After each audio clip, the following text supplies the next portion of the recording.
Portions of the following program may be unsuitable for younger or more sensitive viewers. Viewer discretion is advised.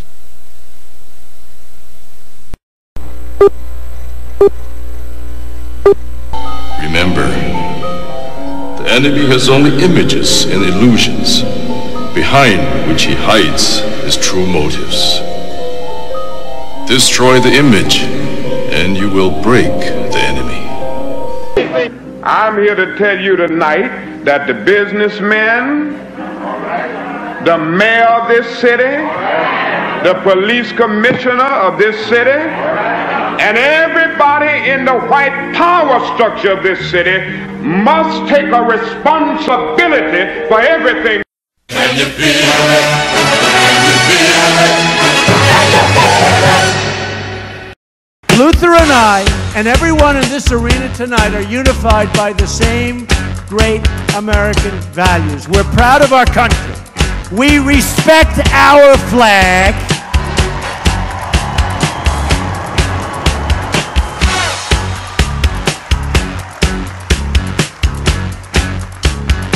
Wouldn't you love to see one of these NFL owners, when somebody disrespects our flag, to say, get that son of off the field right now, out, he's fired. He's fired! Race is when you use your power and influence to subject people into inferiority. Utterances can't be racist. Look around you, man. They own this shit. They own this couch you sitting on, them shoes you got on your feet, this building, this school, this country, you. We're behind enemy lines, dog. So you must first of all remember that this system was not originally designed with black people in mind. Right on, And it definitely was not prepared for black people to, in the end, begin to demand their rights and an equal share in this country which they died for. Right on. Hey, and we definitely are not going back to Africa. In the church, we used to sing the song, "Good news, the chariot is coming." While you sit here today, knowing that you have come to hear good news, you must realize in advance what good news for you might be bad news for somebody else. What good news for the sheep might be bad news to the wolf. They say, oh, things are getting so much better for you. In 1849, it was hitting blacks on the head 100 times a day. In 1990, they hit them 48 times a day. Isn't it better? Oh, it's got to be better. You're saying 52 blows. The only purpose of most black Americans on earth today is to destroy. I think that's noble. Italians love Italians. When Irish love Irish, but when a nigga loves a nigga, it's an unpardonable sin. They have blood in their hands. When we say they have blood in their hands, we are not saying him, George Bezos, went and killed. But white people colonized us. They dispersed us. They enslaved our people. They sucked our economy dry. They are still sucking it dry even today. That's white people. Tony Blair, George Bush, Napoleon Bonaparte, Leopold, Adolf Hitler, Benjamin Netanyahu, all white people, they are the same. They are racist and they are full of hate. I've been waiting for you. You have many questions, and though the process has altered your consciousness, you remain irrevocably human.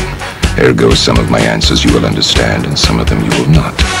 Concordantly, while your first question may be the most pertinent, you may or may not realize it is also the most irrelevant. Why am I here? Our world is coming crumbling down. The coons are coming.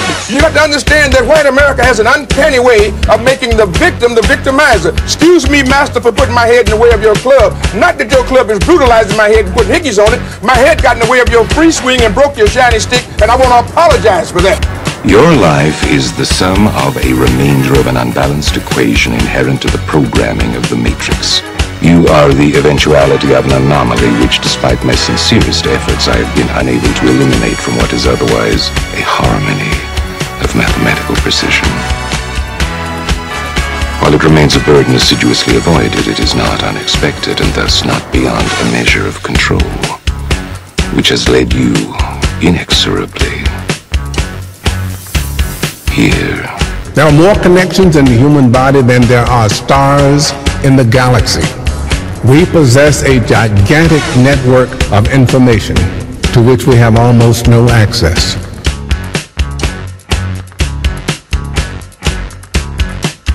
Matrix is older than you know. I prefer counting from the emergence of one integral anomaly to the emergence of the next, in which case this is the 6th version. 5 ones before me. There are only 2 possible explanations. There were 5 ones before me. Either no one told me, or no one knows. Precisely. As you are undoubtedly gathering, the anomaly is systemic, creating fluctuations in even the most simplistic equations. Can't control me! I'm gonna smash you to fucking death! Kill you! You can't make me do anything like my friend! Choice. The problem is choice. Let us remember that we are not brutalized because we're Baptists. We're not brutalized because we're Methodists. We're not brutalized because we're Muslims.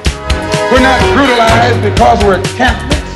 We're brutalized because we are black people in America. Because white people made him to be what he is.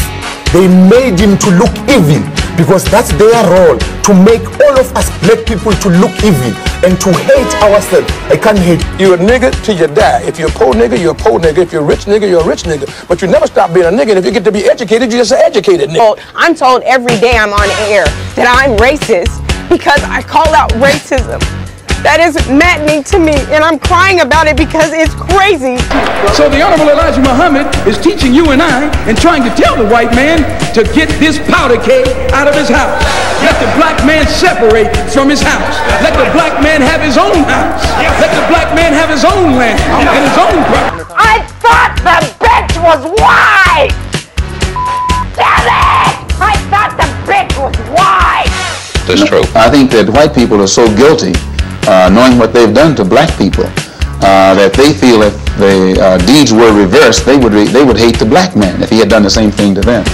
So it's actually, it reflects a guilt complex on the part of whites when they ask us, do we hate them? And if you notice, Uncle Sam has formed a habit of going all over the world.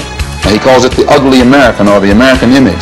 He thinks that everybody hates him because it's a guilt complex. And if you think that if you are worried about Europeans hating you, and they're your allies and your cousins, well, naturally it would follow for you to think that Negroes in this country would hate you, especially in light of what has been done to black people in this country by white people.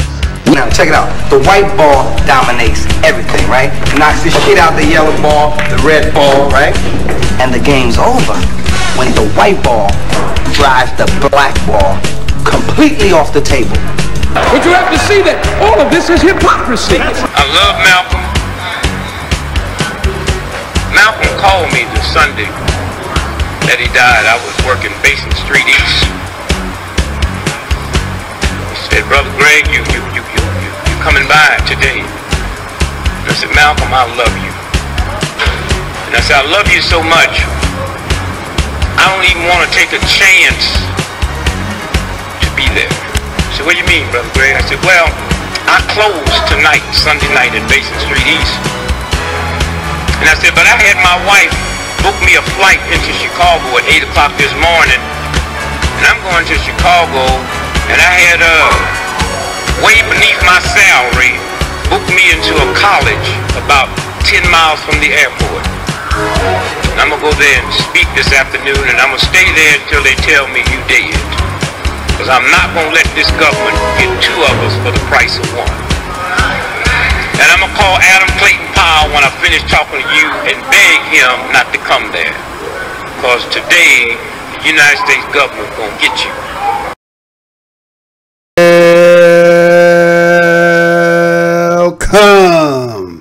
Welcome to the most hated show in the black corner of the internet. That's right, another live show. Today being December the 13th, 2018. I want to say welcome to everybody who's here at the live show. Subscribers, what's good, fam? a little bit under the weather, but we're going to make it happen. Passerbys, hey, it's like a grand opening. Go down the aisle, shop around, see if you like something. Hit that like button, hit that dislike. If you don't like what I'm saying, hit that comment, say I ain't shit, it's all good. Agent. Boy, I know the agents be sitting up in here. I see the little notification y'all gave me, and we're going to talk about it a little bit. But you welcome as well to sit in. As always, you do what you do. Now, you know I got some few things else I got to get off before we get going. So hello and welcome to the Black Minds News. I'm your host, the Whiteologist, Mr. Blows Your Mind. And this channel is to report, transmit, communicate, articulate, relate, decode, unveil, spread the news, whether it's by news, video, website, or quotes from publications. As I, your whiteologist, articulate these informations, I ask that the creator of the universe be present, heart, mind, soul, and spirit. And as a descendant of the greatest people who created what they call the greatest land, what they call the United States, over here on this channel, we give honor. You know why? Because the truth don't need no partner. And you know what my motto is? I'm not going to tell you what I heard. I'm going to tell you what I know. Again, you know how it is, y'all. Same old soup, just reheated. And guess what? You know, I've been talking a little bit about YouTube, and it's how I feel that YouTube has this discriminatory, should I call it that? I guess I could say discriminatory practice, right? Discriminatory, right? That's what I feel. I feel like I'm being discriminated against. I get a notification the other day talking about, well, between today being the 13th and the 14th, we're going to go through your subscribers and remove a lot of your spam. I'm like, what are you talking about? Spam? What you talking about? Oh, that's spamming, meaning that, like, I pay for subscribers. What the? Again, let me tell you something. Take this video, take this part that I'm saying, throw it in your safe, and then throw it back in you. If you ever find out I paid, I got 2.9 on there, right? You don't talk about I paid for something. No, this is your way of doing what you're doing, trying to validate what you're going to try to do. Again, I am the most hated show on the black corner of the internet. You probably don't figure it out yet. Whatever it is what it is, right? I guess as time going on, I will reveal all that what I'm going through with them, right? So again, you know, every day is a new day. Always some shit going on in this place, right? Under bubble we call the world. And so, you know, sometimes you just don't know how it's gonna go. You never know how your end is gonna come. You know, sometimes we would like to predict the way we would like to lead this place, right? You would like to know, you know, if we wanted, we would like to grow old and, you know, have all your family around and just pay, you know, that old stuff they used to pay, and those who've been around those kind of movies, you've seen that kind of thing, right? But sometimes you might get it in a way you don't at least expect. And the way it comes, it may not be good for those who have to see it at the end. You have to say, damn, what did you do to get that? So this is going to start the show off. Something, again, we don't make light and fun about situations when stuff like this happen to individuals, but again, you know, it happens, right? And you know, again, they say there's only one way to live, but there are a million ways to die. So here's a story we're going to start the show off with. Sit back and be right back. Check this out. The manhunt in Nashville after a slab of concrete was thrown off a highway overpass, smashing through a car windshield below, killing a driver on his way to work. Tonight, his son is remembering his dad as their family marks the holiday without him. Here's ABC's Alex Perez. Tonight, investigators in Tennessee on the hunt for whoever launched this massive chunk of concrete from this overpass and onto highway traffic below. fatal crash scene. That concrete smashing through the windshield of this Nissan on I-24 near downtown Nashville. The driver behind the wheel, 54-year-old Joe Shelton, killed. Loved ones say he took the same route to work every day for 28 years. His family heartbroken. He's someone we could all lean on. He was a great person all around and a joy to everyone that came to him. Losing him is losing the foundation of our family. Forensic investigators now examining that concrete. Authorities believe it was intentionally tossed on Tuesday and say it does not match the concrete on the overpass. The Shelton family hoping for an arrest in the case, spending the holiday honoring their dad. This Thanksgiving, I'm thankful for my father. He's one of the best men I've ever known. Whit, Shelton's family says he was looking forward to retiring soon. Investigators say there were no cameras on that overpass where he died, but they are reviewing surveillance from cameras nearby, hoping for any clues. Whit? Alex Perez, thank you. Hi everyone, George Stephanopoulos here. Thanks for checking out the ABC News YouTube channel. If you'd like to get more videos, show highlights, and watch live event coverage, click on the right over here to subscribe to our channel, and don't forget to download the ABC News app for breaking news alerts. Thanks for watching. See the individual there. Saying they've been using a route that he go every day for years, decades. This particular day, he just happened to go and a falling rock fell out of from nowhere. And that is probably one of the hardest things you can't even prepare for. You know, you're on the expressway. Some of y'all got a lead foot. You know, they say you're doing beyond the speed limit. And then those who just kind of drive, right? But something like that comes through, right? Ain't nothing you could do. You just hopefully that you don't be the one that it hits, right? But I was looking at the situation and I was like, man, you know what I'm saying? They say they got a manhunt and they looking for who, you know, might have thrown a rock. And I was like, well, you know, I'm trying to look and see, well, did somebody really throw the rock? You know what I'm saying? Was it a thrown rock?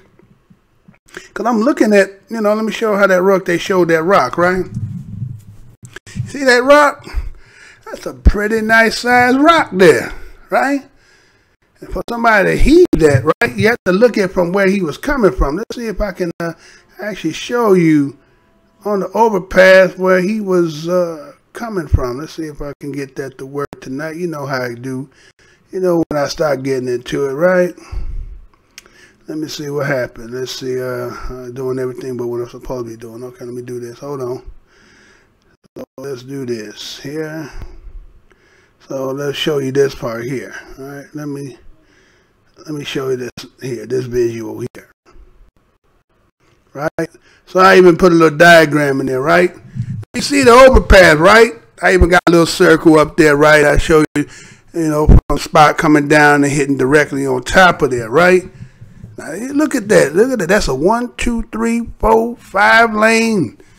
I'm pretty sure somebody seen somebody standing there, right? I don't think you could have just been sitting there and people would have just been like, you didn't get no phone calls talking about somebody standing out there with no brick, right? I'm pretty sure people that hit there seen somebody out there, they know the possibility. Because look at that. That's pretty steep, boy. Yeah, that's like the old Flintstone, boy. Throw a boulder on your head, right? So let me show you what the close-up look like, right? Let me see if I can get that close-up. See if I get that close-up on that, right? I think it's the overpass one. Let's see if I got that in here. Because, it was this one. It was this one. No, that's not it. Hold on. Let me go right here. I think this is the one I got. So, let me get a little close up on that, right? All right, so you get to see the car and how that is, right? I mean, you talking about perfect timing. Look exactly where it hit directly square. Huh? That was, I mean, again, we're not making light of the situation, but that was perfect. Huh? Oh, they were perfect. Huh? That was on point. So whether that was somebody tossing it or whether that fell off, you know what I'm saying? You got the action still. You know how we say, Our family say how great we are, but you know, you never know. Again, you don't wish that upon nobody, but man, it didn't hit the hood. It didn't hit the back. It hit square in the windshield to get you all the impact. So what are the odds of that, right? I mean, it was, so, you know, that family is mourning over that. So, you know, just ironic that something like that, to have a manhunt. But again, there was no cameras on over the path, right? So now they got to try to get from other areas to try to see if they can catch something. But I'm pretty sure if somebody would have been standing out there with a brick, you know, we got a lot of tricks out here. I ain't saying that in a bad way, but you know they see some stuff. If they calling on little girls selling water, right, and cookies and all that good stuff, I'm pretty sure if somebody seen somebody standing there with a brick like that, they would have called in. So, you know, again, that family is suffering over the marks of that, and then, you know, it just wondering how you would like to think that that's the way you going to leave up out of here. Somebody tossing a brick, or a brick fell off a truck and then hit you like that, right? All right, you know, we're going to move on here. So, you know, I think it was Natural Nature sent me a message the other day. It was a page I went and checked out. It was about the GMO. I'm pretty familiar with all that GMO stuff, right? Do pretty, you know. I sat there and watched that, what you sent me, Natural Nature. And matter of fact, I had got this article based on some stuff that I seen, and it's just kind of one. I want you to see this first before I really talk about it, because, you know, again, you know, living in this place, man, and then the transformation that's happening as to natural to unnatural is becoming, yeah, excuse me again, I'm under the weather tonight, and you know, with the transformation of things happening and the unnatural to the natural, then you have all these things that they're trying to implement to make it norm. Again, for a lot of us who've been around, you're not gonna be able to give that to us, right? But you know, those are prosperity, those who coming behind us, that kind of shit they're gonna be giving us. So he said, "What you talking about, Mr. Blows Your Mind?" Well, let me show you this here, right? Let me show you this here. Let me show you this. I thought this is some of the most craziest shit, but again, we live in one of the craziest places, so ain't nothing new around here. Let me show you this and come back. Check this out. What we're going to try today are the first thin slices of steaks we have produced in a lab setting. I think this is going to be the greatest revolution in the history of modern agriculture. This lab-grown meat is not just a plant-based alternative like the Impossible Burger. There's a technology that exists that allows us to, I mean, for all intents and purposes, have our bacon and eat it too, without any pigs being harmed. Cultured meat, lab-grown meat, clean meat, whatever you want to call it, is identical to conventional meat at the cellular level, just grown in a lab, no slaughter involved. Its arrival could have massive implications for meat eaters, the US's $200 billion meat industry, and the environment. And it's happening at a pivotal time. We can't handle more agriculture, and this growing demand is asking precisely that, and we're going to reach a breaking point.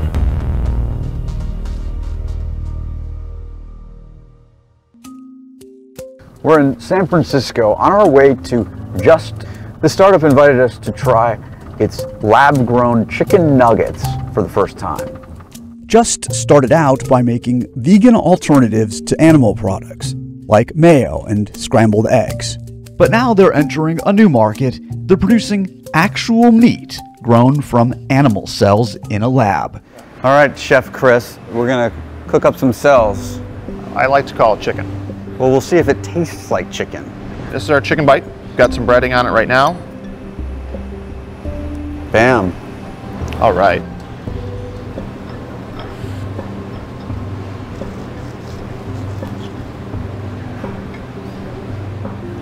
It's kind of fluffy on the inside, kind of airy on the inside. Lab-grown meats start with a small cluster of cells that, like an embryo in a womb, needs proteins and nutrients in order to grow. The process generally begins with taking a tissue sample from a living animal.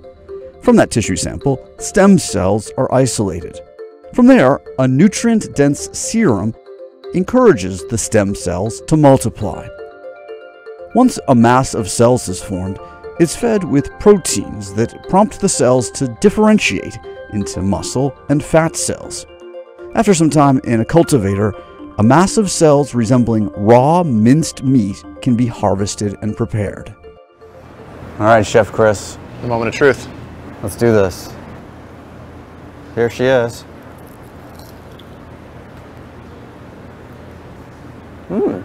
Tastes like a chicken nugget. You did a great job as a chef with the exterior, but the interior is nice and soft. It's kind of spongy. You like the chicken? It was pretty good. Okay. Yeah, I have to say, it tasted like a chicken nugget. Good. We'd rather people just say that than anything else. Almost be surprised that it's so normal. How long will it take before it's on someone's plate at a fancy restaurant or at home? The chicken's going to be happening hopefully before the end of the year. So we're talking before the end of the year? Yeah. We only have a few weeks left. I know. Where? So we're talking to a handful of countries right now. The key limiting step is the regulatory. The regulatory. Regulatory environments didn't contemplate the idea that you would be able to serve meat without killing an animal. Last month, the FDA and the USDA agreed to share regulatory oversight of lab-grown meat products in the U.S. So we just inked an agreement with a company in Japan, and they make this very, very high-end product called Wagyu, where we're sourcing cells from these phenomenal cows, and then using the cells as the building blocks to make a hamburger that we're hoping to put out in the next year, year and a half. What's the biggest technological hurdle you have yet to overcome? Well, it's probably the structure. You know, we didn't give you a chicken breast, we gave you a chicken nugget, you know, and we're not going to come out with a steak, we're going to come out with a hamburger. So it's a structured stuff. It's trying to figure out a way to weave together the muscle and the fat so it looks like a steak would look. Just says it may be more than a year away from having its burger. But we learned that a startup in Tel Aviv, Israel, may have found the holy grail of cultured meat production, a steak. The world's already seen hamburger meat, but this is different. Yeah, that's different. Those are pieces of steak. We believe that for cell-cultured meat to be a real option in the market, it has to reproduce the texture and the experience of the conventional meat. Olive Farm's steak starts its life in this nitrogen tank. That's where the frozen animal cells are kept. You gonna take us to the slaughterhouse now? We don't have slaughterhouses, but we have cows. This cow is named Gertrude. This is a cow named Gertrude, okay. Yeah, and that's the second cow named Alberta. So this is Gertrude. What you can see in there are cells, which are actually real cow cells, which we have isolated from a real animal. Is the cow still alive? And we don't hurt the cow. The conditions inside these refrigerator cows are meant to replicate the bodies of living cows, where cells naturally multiply. So this is actually probably one of the, or maybe the first piece of beef tissue. After roughly 3 to 5 weeks in Gertrude, these small beef pieces will grow into a thin slice of steak, roughly the size of a credit card. Most cattle are slaughtered after 2.5 years. What we're going to try today are the first thin slices of steaks. Each meat cut you will test today costs approximately $50 a piece. The taste and flavor are still, I believe, 60–70% on the way toward our goal. You've gotten the texture pretty close? Yes, not bad at all, and you can judge by yourself. The company didn't want to show us a raw piece of steak. Instead, Olive Foods invited us to be the first journalists to try its steak at a test kitchen in Tel Aviv. When we arrived, Amir Ilan had already marinated the lab-grown beef. Okay.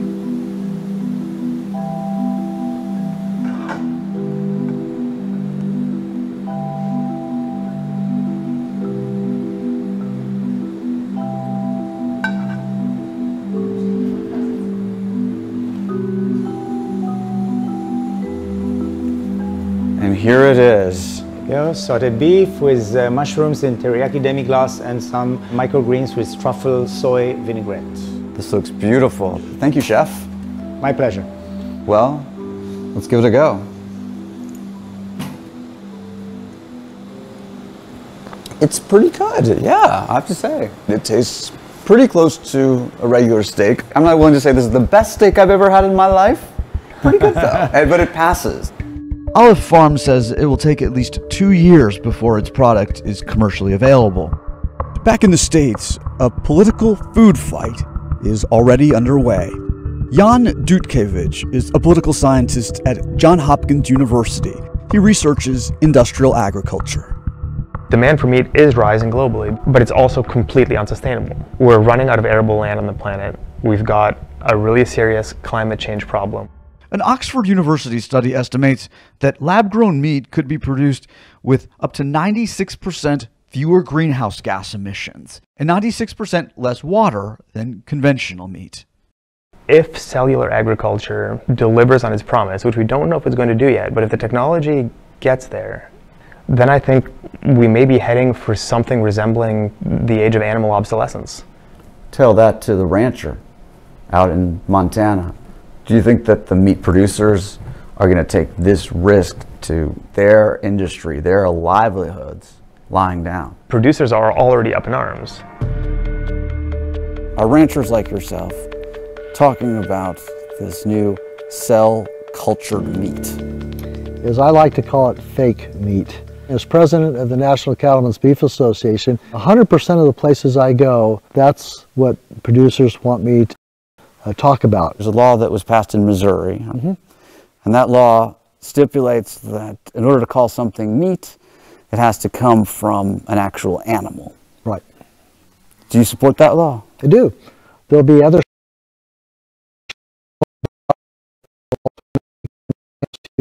what defines meat. We want to make sure that we have a level playing field on marketing and safety inspection. Is your side trying to have it both ways? You want them to be regulated the same way as your meat, but you don't want them to be allowed to be called meat? Well, we don't know what their products are yet.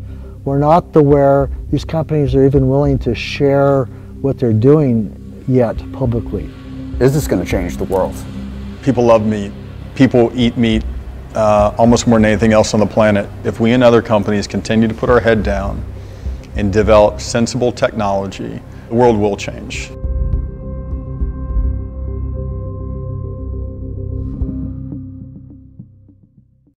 All right, Agent, you know you're trying to do it. You're trying to figure out why it's still able to play. Well, because it's within the realms of the game.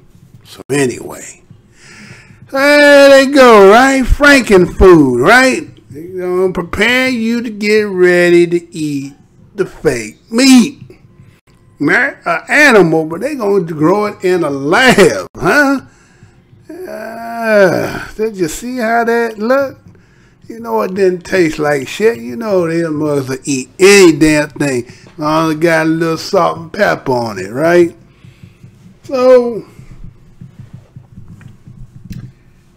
I mean, they're talking about the reason why they have to cut down is because of the climate, right?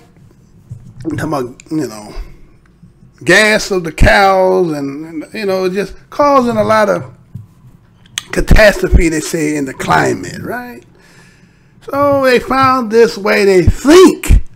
Because again, I'm going to go back for those who've been around a little bit. Remember when they used to have them frozen ass hamburgers, they used to come in the patty? You from where I'm from, you had some of that shit. Back in the days, you get that little box. Matter of fact, remember they had sizzling one time? They had, what was that, right? I remember when they first was bringing out turkey bacon, right? When that first came out, right? They used to eat that shit. It used to be like, man, I never liked that shit, right? I can't imagine what this one gonna taste like, because that one there I know was some synthetic process shit, you know, and the way they was pricing it, you probably got like 16 patties. I think it was pretty cheap back in the day. You know, if you from where I'm from, motherfuckers bought that shit because again, people gotta eat.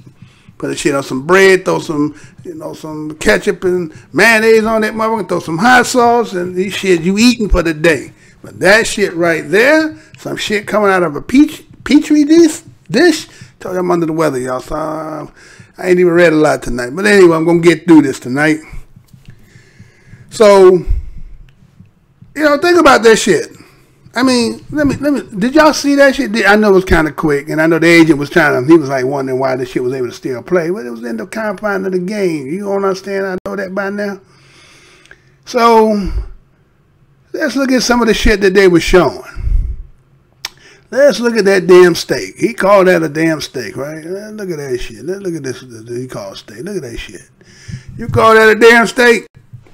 That's like a piece of motherfucking strap of some leather. I know that motherfucker was tougher than tough. Dude, you know, dude, he's selling this shit. He got to sell it. Not that, you know. It's almost like the real. Ain't no such thing as almost. Either it is or it ain't. See, that's the problem with certain people. They can play with the middle and then talking about it's acceptable. No. See, there's a difference between the natural, creative version, and then there's this man. And we know we talking about the baby man. The baby man of the planet thing, he can always come up with this synthetic shit, and that shit is going to be suffice, and then everybody else is going to go right along with it. But I guess, well, you're forced to, because they say, who are they going to give this to? Who's going to get all this synthetic shit? And who's going to get the real shit? Go back to what? That movie, 1984. Go back and watch that movie, 1984. If you ain't never seen it, go check that movie out.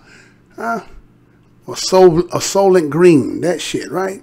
So, that steak don't look like no damn steak. That shit look like a piece of something, right?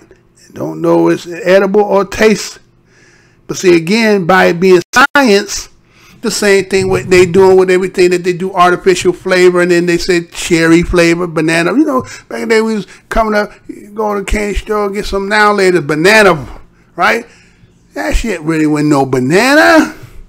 That wasn't really no cherry or no grape, but they done chemicalized it to come to again altering your taste buds to be acceptable, and then once they done program your mind, you'll say that's cherry.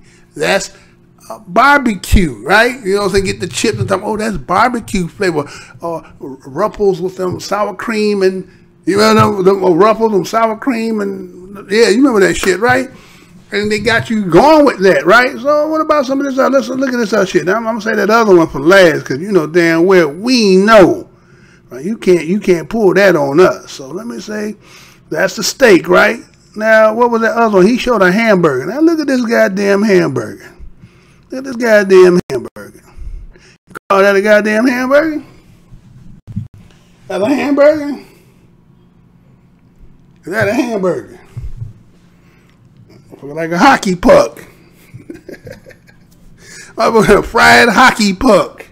Huh? That's what it looked like. Fried hockey puck. Okay, it look like it's kind of delayed. What's going on? How much of a delay I got? Because I don't know if I'm still. Let me have to check out there. Because on my screen here, it ain't showing the hockey puck yet. So, what done happened? All right, there you go. Oh, that's delayed. They really delaying it up, huh? Like a hockey puck, right? Again, you think that you give something that has the appearance. They talk about the texture. That suffice against what's natural. Again, some of us who are Generation X, to those who are baby boomers, we might be the last people as time go on, depending on how much more time we got on the planet. We know what real shit tastes like. Do you see where they going with this shit? Because, come on. Now, let me say, come on, family. You tell me this one here. This one going to get you right here. Now, if anybody know what some tastes like, or when you can't fool black people with, this one here. Hold on, let me see if I can find it. Which one was it? Because it was one, they did it quick. They did it real quick. But you know you can't pull that shit on us, because we know this, don't we? You can't fool us when it comes to this. So let's see if I can get, okay, there you go. Let me show it to y'all. You tell me what that is. What that was supposed to be. They call that one chicken. Okay? What? Look at that shit. That is the most monstrous looking piece of chicken that niggas won't eat. Niggas ain't finna eat that shit. I don't care what kind of barbecue sauce on it. Now, new ones, brand new ones, the new program ones, this might be acceptable. Because if you ain't growing your own chicken, like, you know what I'm saying, the way they gonna do, they're gonna construct laws and shit in the U.S., you ain't gonna be able to have your own organic chickens and shit. They're gonna get used to eating this shit right here. Right, look at that shit, man. That's a petri dish ass chicken. Some cells put together to formulate what they say texture, taste, and construction of a chicken. You know, goddamn well there ain't no nutrients in that shit. I know there's a lot of you vegans out here. I know you don't eat none of that shit. I don't fuck with that shit. You know, I got to get my, but again, you're getting GMO anyway. So it definitely is healthy looking, right? You might be healthy looking, but are you healthy nutritional? Just because the package says natural, the package says organic, but you don't know what the fuck that is. You understand? Because they'll push all that shit on you. So let's move on, right? Well, since I'm talking about that, you know, about this food, so let's just say, for instance, you know, again, like I say, if you come from where I come from, you know, we go up in the city, the urbans, and we come out of the ghettos, what they call, and, you know, we come out of the hustle and bustle.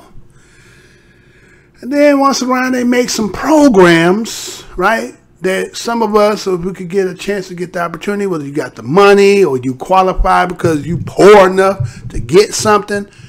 But, you know, sometimes there's other people who love taking advantage of situations that really should be for other people. A lot of times we be wondering why people be in bad conditions. It's due to the simple fact that there's just some greedy ass people out here and they don't really care about, you know, you. It's about how they can make their bucks. So I seen this story here and I said, well, let me go ahead and show you this, right? And then look at this and then we'll come back. You know how I do it. And here it goes. Let me play it and come back and here we go. San Francisco taking action after a report first on KPIX5. They live in multi-million-dollar homes but are accused of cheating eligible people out of low-income housing. I live there. You live there? Yeah. So is this not your house? I'm just staying here. You're just staying here? For a couple of days, yeah. Now this woman is at the center of a lawsuit, and dozens more are coming. KPIX5 Susie Steimel first looked into the issue of affordable housing fraud. And Susie, the city's taken notice. That's right, Alan and Veronica. Caroline Novak first bought a below market rate unit or low income housing unit in this apartment complex back in 1999. She's been illegally renting it out for more than a decade since. And we caught up with her during an investigation last year. Now the city attorney's office says she needs to turn this property back over to them. Stop recording, okay? I'm gonna call my attorney right now. This is Caroline Novak. We ran into her last year during our investigation into low-income housing fraud. We found her leaving a multi-million-dollar home in Redwood City. Here, she's about to lie to us on camera. Basically, we wanted to understand exactly how the system works for you guys because we've heard that you're supposed to live in the unit. I live there. You live there? Yeah. So is this not your house? I'm just staying here. You're just staying here? For a couple of days, yeah. But property records we obtained show Novak does own this home. The city attorney's office says this is one of many lies that landed her in the center of their lawsuit announced today. This was a web of lies that extended for a number of years. Caroline Novak also owns a San Francisco apartment that's what's known as a BMR, or below market rate unit. They're meant to be a stepping stone to help keep low-income homeowners in the city. To qualify, you have to be a first-time homeowner and live in the unit. The city attorney alleges she not only lied about both of those qualifications, but she went on to rent out her BMR for $3,000 a month. She then went on to purchase 2 more million-dollar properties. I mean, San Francisco is in the midst of an unprecedented housing crisis, and these units are a public resource. I mean, that's why the city has them. In a public records request, we found people cheating the system in buildings across San Francisco. Get away! In many cases, they too were illegally renting out those units or lied on their applications. We found the city had signed off on every single one. We brought this to the attention of then Mayor Ed Lee, who promised to take action. The city attorney's office references our investigation in which we confronted Novak at her Emerald Hills home last year. From that interview, the city attorney determined Novak lied and stated, "I'm just staying here for a couple of days." The fact that you actually were able to observe her and talk to her in her driveway of that home was beneficial, and it demonstrated, among other things, that she wasn't in fact living in this house. Now the city attorney's office says there are more than a dozen lawsuits just like this one. More to come? I would stay tuned.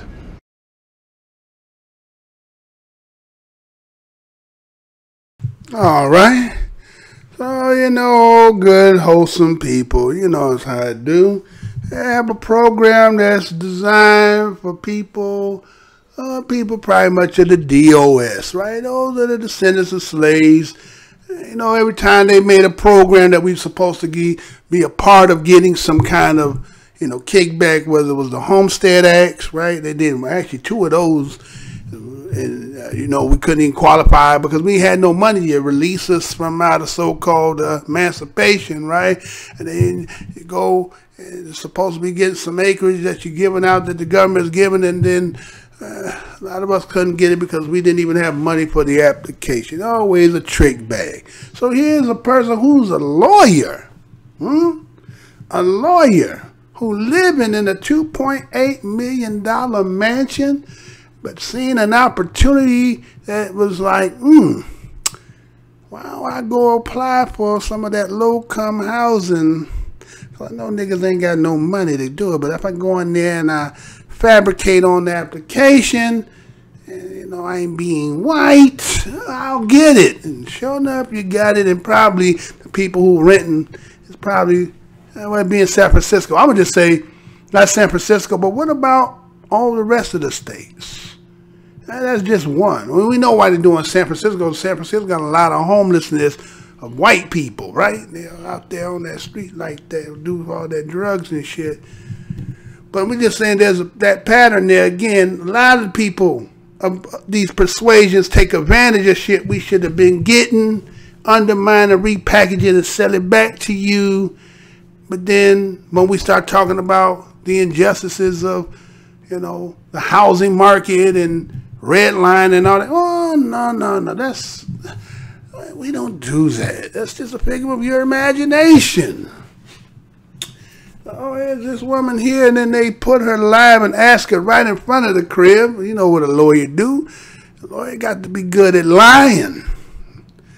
Whether you're defense attorney, prosecutor, you shouldn't have to lie if you're a prosecutor, right? Should be just the evidence. But a defense attorney, I guess, you know, whatever I come in there and tell you I got, you got to figure out how you can get out of it. That's a hell of a job to have, right? Think about it. You got to come in there.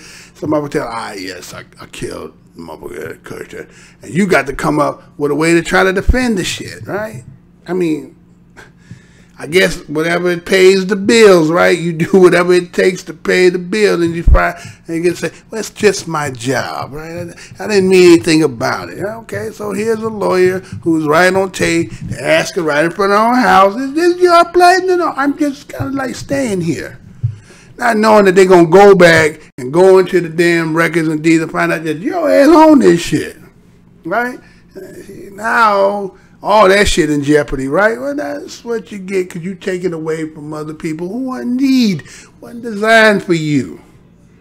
But again, we know how that is. It's like you got to ask yourself why so many people in politics spend so much money to get into a damn office seat, right? Think about that. They spend so much money and the job won't pay that much, right? Let's say, you would think that these jobs are paying millions and millions of dollars, but they don't. They pay, barely $100,000 or more, right? But the money they spend on these campaigns to get it is because there's a lot to gain. There's a lot of, kickbacks. There's a lot of things you can facilitate to other people to give them opportunities, right? So when you tied up in that and you understand how this system works, then, you know, people are looking at certain, you know, ways that they can glean that they know that our people probably either not knowledgeable about or don't have the economics to do. And so what they do is they go take advantage of the situation. So we just happened to see one right there, old Miss Novak right there, right? They gonna move on, right? This story here that I'm about to present here is not really so much because, again, I don't really do too much of that on this show here. But there's a part in here that I think that we need to look at for the simple fact that, you know, when you look at professional sports, most people look at sports from the aspects of the athletes. That's what you're really there to watch, the athletes. No matter what sport it is the athlete that is really where the entertainment is. It's not so much of the, you know, the stadium, you know, and the well-kept grass and the referees. No. You're in there to see the skills and gifts of athletes at the highest level, competing, doing things that sometimes maybe some of you never was able to do, or just have favorite people that do certain things. So I now kind of understood how that which gives more gets less than the one who does this. Well, let me show you what I'm talking about. Yeah, some of y'all probably already know about this, but let me show you anyway. Let me show you this. A football fight, but this one is off the field. The city of Oakland is now suing the Raiders and the NFL over the team's planned 2020 move to Las Vegas, calling it illegal. TJ Holmes is here, and TJ, one of the things at stake is where will the Raiders play next year? The Oakland Raiders might end up being the fill-in-the-blank Raiders for next season. They don't know where they're going to play. This all came about, of course, because last year the Raiders announced that they would be leaving the city of Oakland and they were going to go to Vegas. Essentially, Oakland was outbid by Las Vegas. Well, now they have made good, the city of Oakland, on a threat to sue over that move. Look at what the mayor of Oakland just tweeted out yesterday, calling the NFL a billionaire boys club that ditched Oakland out of sheer greed. They go on to call the NFL a cartel and says some of their practices are bribes in this lawsuit that they've put forward. Now, this all came about now because it had a lot to do with money. So the city in this lawsuit is now saying it cost us hundreds of millions of dollars to try to keep this team. We're going to lose out on hundreds of million dollars in revenue generated by the team being here. But in the lawsuit, hey, we don't want you. You can go. Just like a lot of breakups, right? I don't want you back, but you're not going to leave me empty-handed in this process. So now, to your point, where they were supposed to stay in Oakland until the 2020 season. So now we got a season left. Now with this back and forth, what are they going to do? They said, I'm not going to pay you rent to fund your lawsuit against me. So where are they going to go next year? We do not know. Well, I guess something we'll keep our eye out for. But they've been the Oakland Raiders. They've been the LA Raiders. They've been back to the Oakland Raiders. Now they're going to be the Las Vegas Raiders. Yes, they have commitment issues. So any city that gets the Raiders, just know 10 or 15 years down the road, I'll be sitting here telling this story again. The divorce could be happening again. All right, thank you, TJ. Hi everyone, George Stephanopoulos here. Thanks for checking out the ABC News YouTube channel. If you'd like to get more videos, show highlights, and watch live event coverage, click on the right over here to subscribe to our channel, and don't forget to download the ABC News app for breaking news alerts. Thanks for watching. Right? So the Oakland Raiders is trying to go to Vegas, and Oakland is upset, saying, hey, you know, the kind of money that you taking away from the city, right? You know, it's like, we got a better deal somewhere else, so we're seeking a better deal, right? So what I'm saying is, okay, now look at this. The city and the owners are, you know, bickering because it's about the money. You know, the city make a lot of money off these, you know, franchise, right? But the players, again, they will throw them in front of you and say, oh, this one here makes, you know, $50 million, $120 million. But that's peanuts, really, when you think about the money that's really being generated, that a whole city is making money, the owners are all making money, right? And you think about that if you got a business. Do your employees make as much as you do, or the way that you got it designed, they're getting, you know, an adequate amount for their services to either provide them so that they can have, you know, to live and, you know, something. But they don't get what you get. That's not what business is for, right? But I never understood how in sports, the ones who putting in and who the one that the whole shit is about seem to get the least amount. It's like it seems like we always find a way to undermine. It's kind of like YouTube, right? YouTube do the same thing to the Black Corner. You know how many people is on this Black Corner internet? Again, I'll keep talking about it.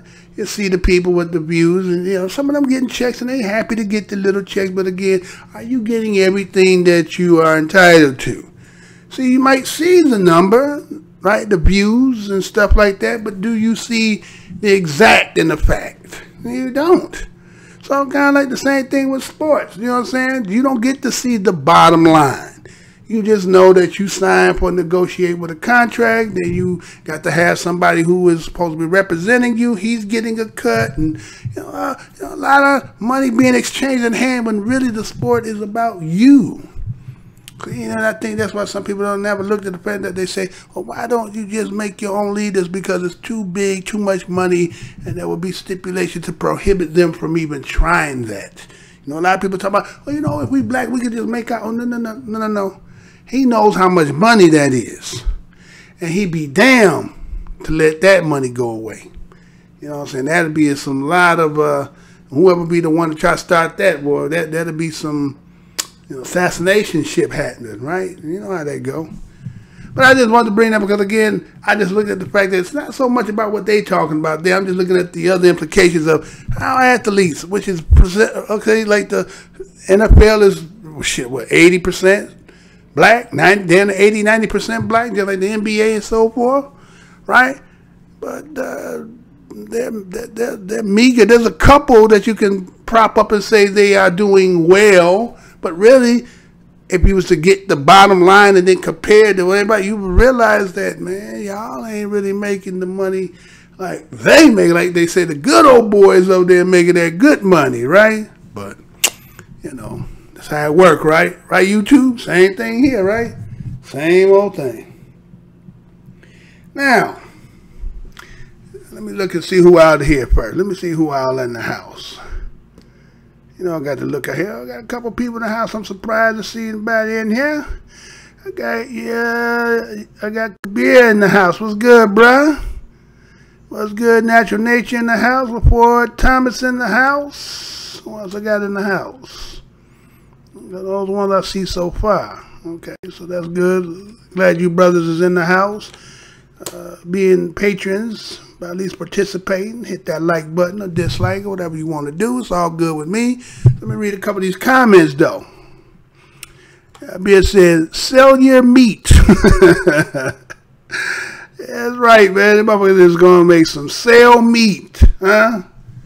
They going right past the process. They ain't going to do no process. They ain't even going to give you like chicken or pig parts and pig chicken and grind it up again. No.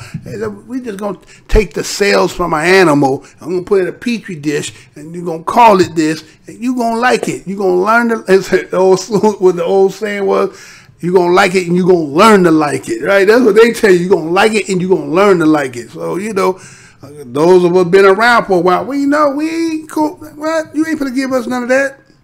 That's that McRib shit, huh? That's that McRib, boneless rib, huh? Yeah, shit. Ain't gonna be no bone in there, but it's gonna be chicken. You know, that shit coming down the pipe though. Natural Nature, I threw a cement stone over a bridge and hit a car also. Yeah, I remember back in the day when we was shorties, we do take some rocks up. Back in the day, you could find a rock. I don't know where y'all at, but you can't find no. You know, back then they say, you know, you get in the fight, your mama, they tell you pick up a brick and bust them out, get a bottle. You can't find no bottle, no brick today. So I'm trying to figure out where the hell to get a brick like that from. Did it fall off a truck, or did somebody actually do that shit? But shorties, you do shit like that. And if a shorty did do that, I don't think his intent was to do that. Because you don't be thinking the long implications of what you could be doing. Especially you thinking about somebody moving in a speed and then you're dropping something on them. You don't think of that shit. Just the fact that bust the window and you get to run. You want somebody chasing your ass. You ain't thinking about killing nobody. But we do that same shit too. Throw the rock and shit, hit a window, car in there, crash and shit. We running, thinking the shit funny. But somebody could have seriously got hurt. But when you ain't got no boys club and none of that shit in the hood, you got to create activity, and that's what happens, right? This shit is getting wild, growing meat in the lab. LaPorte Thomas. Yeah. They say, well, shit, we can't keep growing animals, so we got to come up with something. I'm trying to figure out, well, if you grow this shit in the lab, well, damn, I mean, how fast and how much and how many motherfuckers do you need to do that shit that you're going to actually produce, for the population? I mean, I'm trying to figure that shit out, y'all. Again, like I talk about that, marijuana being the new cotton. They got to have somebody do this shit, right? I'm just doing it for food for thought. Masa meat.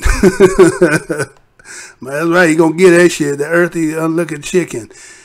Yeah. They've been doing that for a while.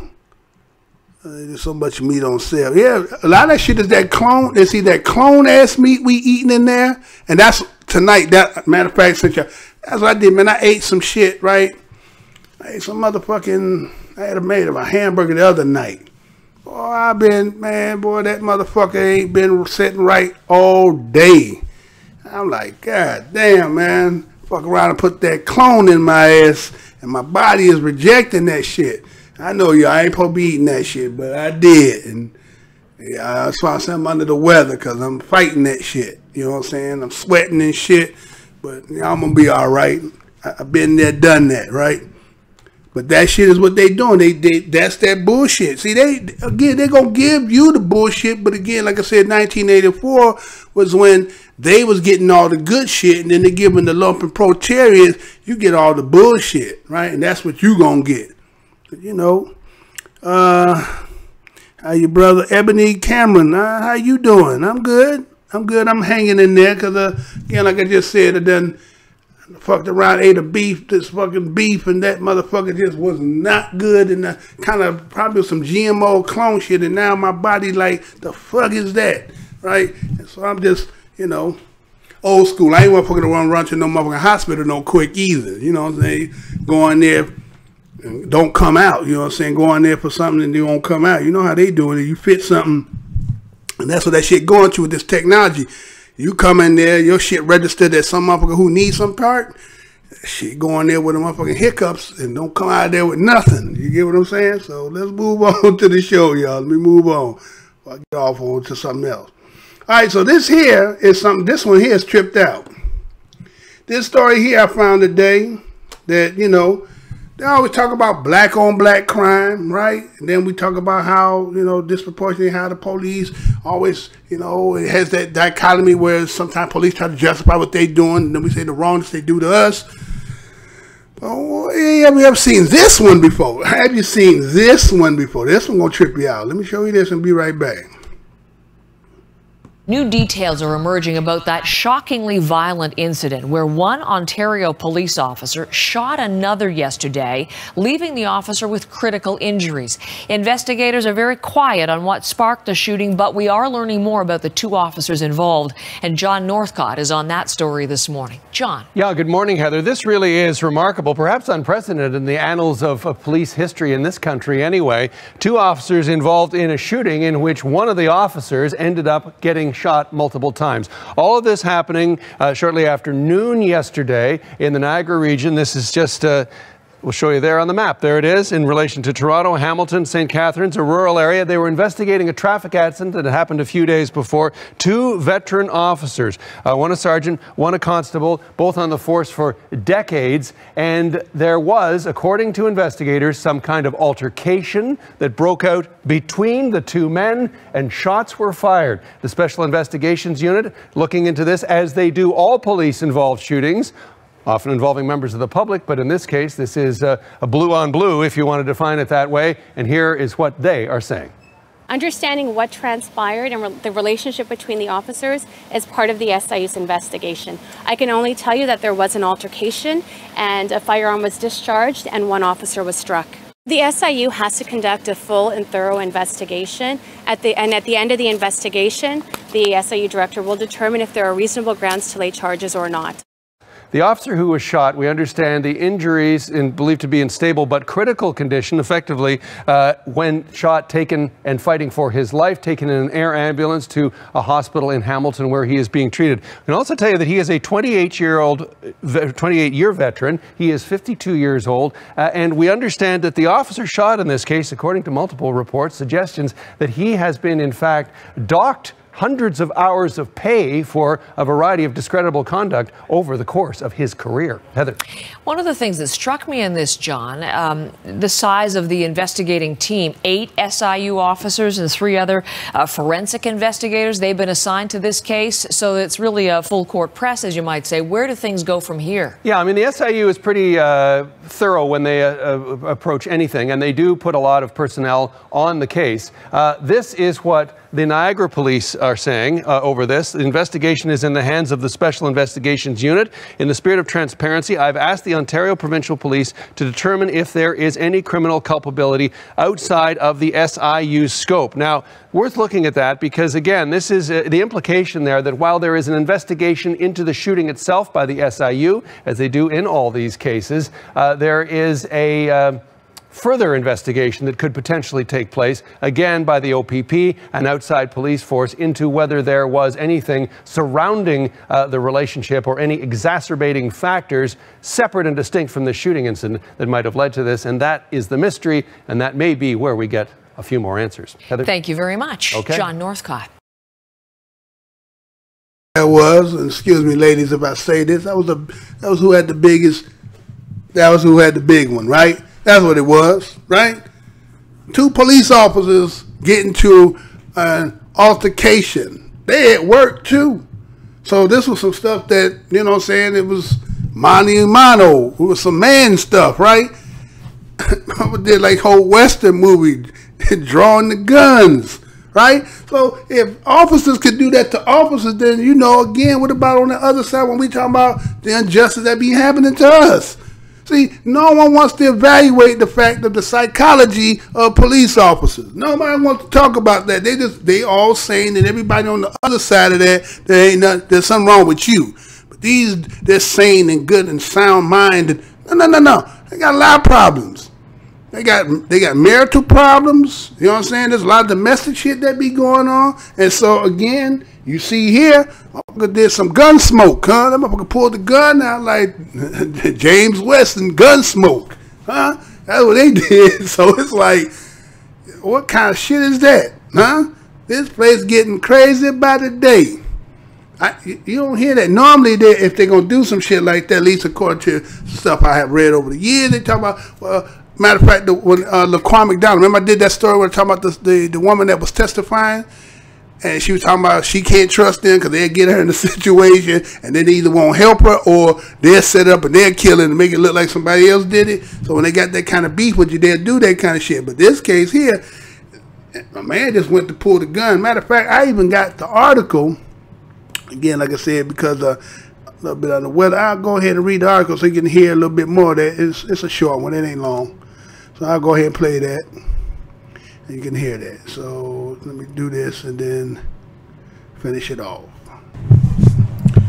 Ontario Police Watchdog says Niagara officer shot his gun multiple times, wounding other cop. That's what you see on your screen. They changed the title of the story to this. Ontario cop shoots other cop after argument.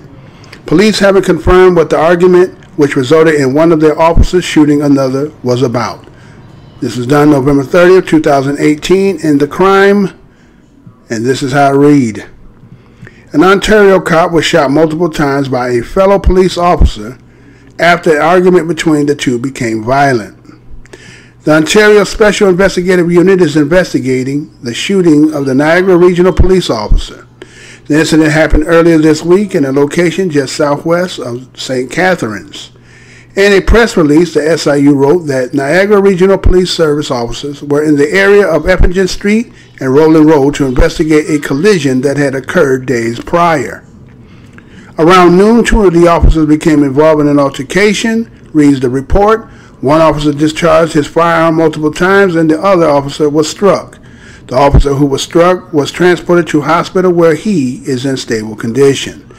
While the nature of the argument that caused the shooting is unknown, it was evidently heated. The St. Catharines Standard report that while the SIU hasn't made the shot cop's identity public, they were told by multiple sources it was Constable Nathan Parker and he were shot 5 times. The paper further identifies the shooter as Detective Sergeant Shane Donovan, who was with the Traffic Collision Reconstruction Unit. Paper also points out that Parker has a lengthy history of facing disciplinary hearings as a result of his actions. These include arresting a cyclist without cause, pepper spraying a handcuffed prisoner, and using unnecessary use of force against a prisoner. Parker is reportedly in stable condition after being airlifted to Hamilton Hospital following the shooting. To that article there, one of them cops was a bad cop. That motherfucker, boy, you be handcuffed, he'll pepper spray your ass, whoop you up. He did prisons like that. You know what I'm saying? So he been disciplined a lot as, you know, he has a long tenure as being a cop, right? So he was one of them kind of a rogue ass cop. But I guess, you know, he had that kind of reputation and dude wasn't having it. So, man, he busted a couple cats. Matter of fact, when we heard the video made the downplay. You see how they had the little, I don't know if she's a sister, but I give it to her, right? She was something. But I'm just saying, had her as the PR person coming in there. Well, you know, it was just a shot in the video. We're going to get the investigation. But the story said 5 shots. And I know 1 shot, 5. Huh? He was trying to empty his clip in this cat. Right? So I would like to see what kind of prosecution gonna come, right, for something like that. Or cop shooting another cop, or they gonna downplay it. I don't know how you gonna downplay it, because a man was, they said, on critical condition at one time. Now he has stable condition, right? But they didn't say exactly where he shot him, but he shot off 5 shots, 5 rounds. But once again, like I said, the psychosis of a lot of these, you know, police officers, a lot of them is unstable cats. Because, matter of fact, when I did the story with the Tamir Rice, remember the individual, that cop that ended up shooting Tamir Rice, okay, they didn't charge him, and then somehow he ended up not being on the police force there, and then he tried to go somewhere else later.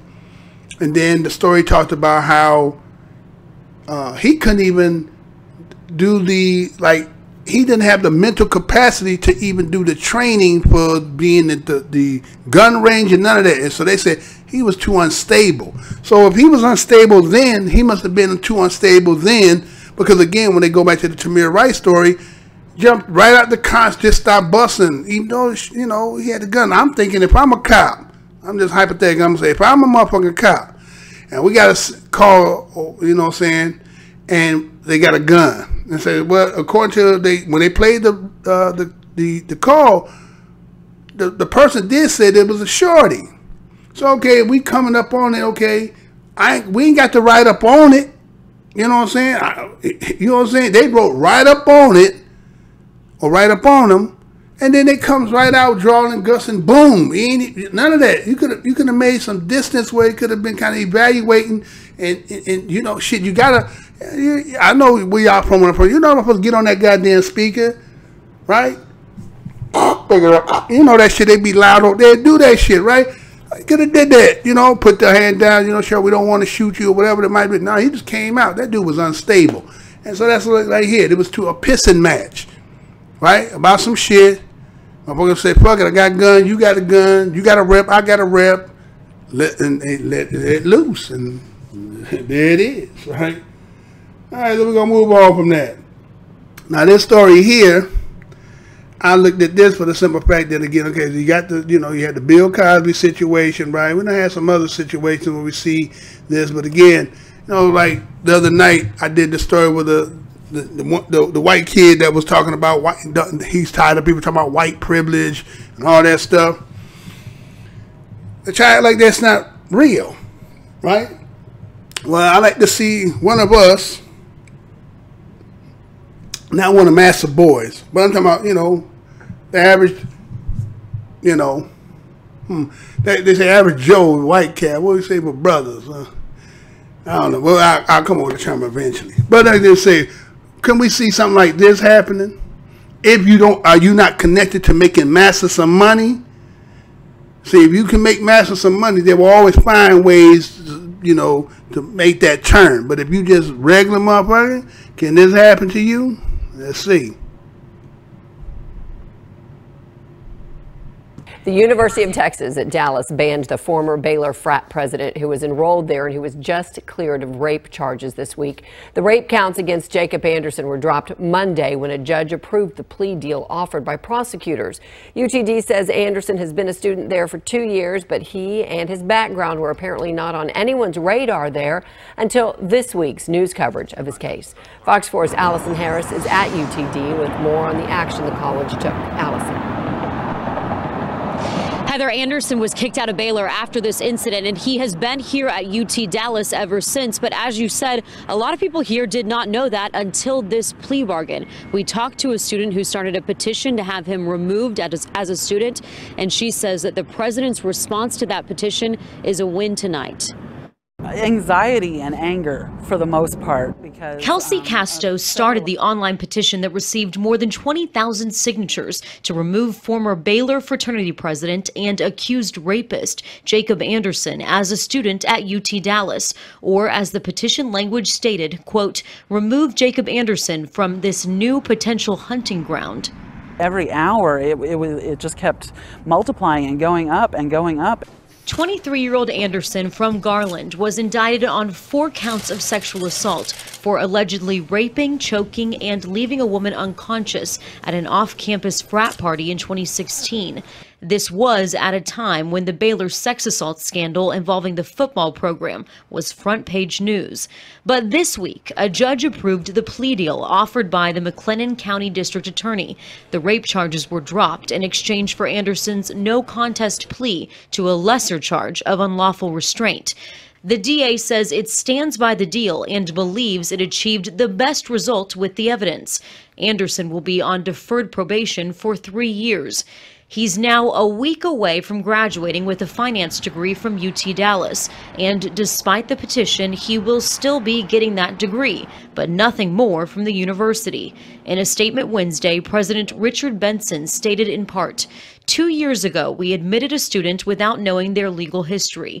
Based on recent court action and other information over the last several days, that student will not be participating in UTD commencement activities, will not attend UTD graduate school, and will not be present on campus as a student or a guest. I'm grateful to the UTD students, faculty, and other community members who have shared concerns, disappointment, and outrage. Letting him in, I was just so surprised. I was like, how did they not know that this was gonna happen? How did they not do a background check or anything? It just really affected me, and I'm so proud that we as a student body did not stay quiet about this. Title IX attorney Bryce King says universities typically do not ask applicants for criminal history, and says UT Dallas is playing it safe by allowing him to get his degree, but banning him beyond that. If they just came out and said, we're not going to give you, the credits you earned because of this plea bargain he took that has nothing to do with his academic career at UTD, then yes, that would cause them some problems.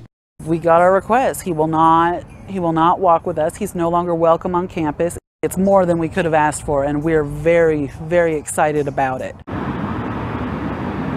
Anderson's attorneys have not commented on this recent news from UT Dallas, but they have said that his accuser's victim impact statement is riddled with distortions and misinterpretations. So I guess kind of like the Catholic Church, right? It can shift you from one to another, and the only reason it came out because somebody kind of outed it, said, "Hey, that's sucker, that nigga got that rape case," right? See, that's because he was part of the fraternity, right? Frat. He was part of the fraternity. So they just shifted him from where he was and put him over somewhere else, and hopefully that he could have slid through. He almost did, but you know, once it got exposed and people was like, "Hey, I don't want this motherfucker around here. This motherfucker gets unsafe for us around here," right? But they say, well, the university don't do background checks. Well, how did he transfer them? How did he transfer without them even knowing about what had took place prior to where he was? So again, there was some inside stuff going on, and you see the privilege. You got the rape charge dropped down to something that wouldn't, again, stain him for the rest of his life, right? Just yesterday, yesterday, remember I did about the universities and the program they're trying to come out with to get more white boys because they're saying because of the numbers. So they know that a lot of them that they getting, a lot of them going to be like having stains on them, you know, because they always doing crazy shit. You know, everybody do crazy, but I'm just saying, you know, they got a lot of misdemeanors and shit they be doing because they call that shit fun, right? So a lot of them would be prohibited from getting in school. So, you know, they using their connections and being in fraternities and shit like that. And that kind of gets them in, right? But you see the kind of shit that happen when motherfuckers start drinking. I mean, you know what I'm saying? You know, people get loose, but that shit that they said happened with him, that shit was like, you know, that was some movie shit he was doing, right? So again, you seen the privilege there. They was able to take him from one school to another, and then he still was able to keep his credentials. They said, "Fuck it, well you're not gonna be able to walk the stage. You can't go there." He don't. What the fuck he need all that shit? All he need is get his paper.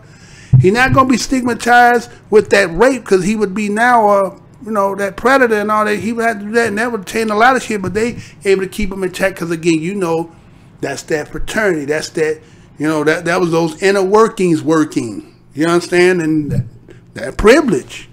But you know, if that happened to me and you, we don't get that. We ain't gonna get none of that. But you know, that is what it is, right? So what else I got in here? Well, I kind of told y'all this was coming. I've been telling y'all about this, right? First, I pulled this one first, right? We'll talk about this one first. Because again, you got to look at this. Again, I talked about this for the simple fact that, you know, I told you there's something in the air. The way things line up, you know, you didn't have. Well, let me go ahead and play this because I don't want to say that before. Let me play this and then come back. Now to some new legal jeopardy for President Trump.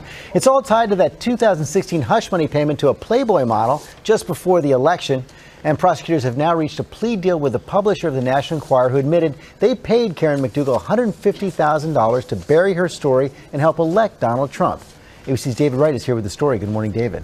Good morning, George. During the 2016 campaign, the Enquirer published stories that Donald Trump would use to attack his rivals and buried stories that might be detrimental to Trump. The question now, how worried should the president be that the Enquirer is now cooperating with prosecutors? Inquiring minds want to know, what sensational scoops might the National Enquirer have that are of interest to federal prosecutors? They got O.J., they got Edwards, they got this. I mean, if that was the New York Times, they would have gotten Pulitzer Prizes for their reporting. The publisher of Trump's tabloid, as it's been called, is Trump's friend David Pecker. In that plea deal just made public, AMI, the Enquirer's parent company, admits to paying $150,000 to former Playboy playmate Karen McDougal just 3 months before the election to kill her story about an alleged affair.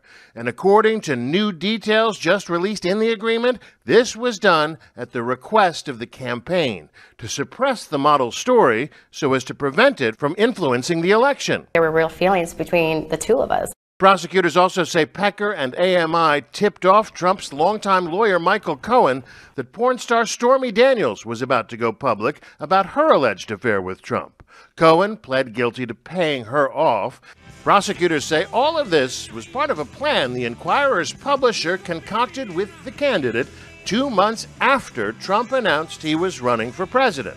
It grew increasingly to the point where nothing negative was reported. Nothing negative about Trump, that is, but the supermarket tabloid was vicious about Trump's rivals.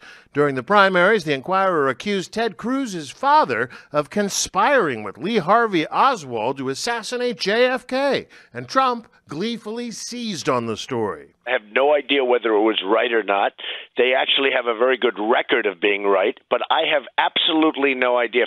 It was not true, nor were any number of front-page exclamation points about Hillary Clinton. 6 months to live, Hillary gains 103 pounds. Hillary hitman tells all.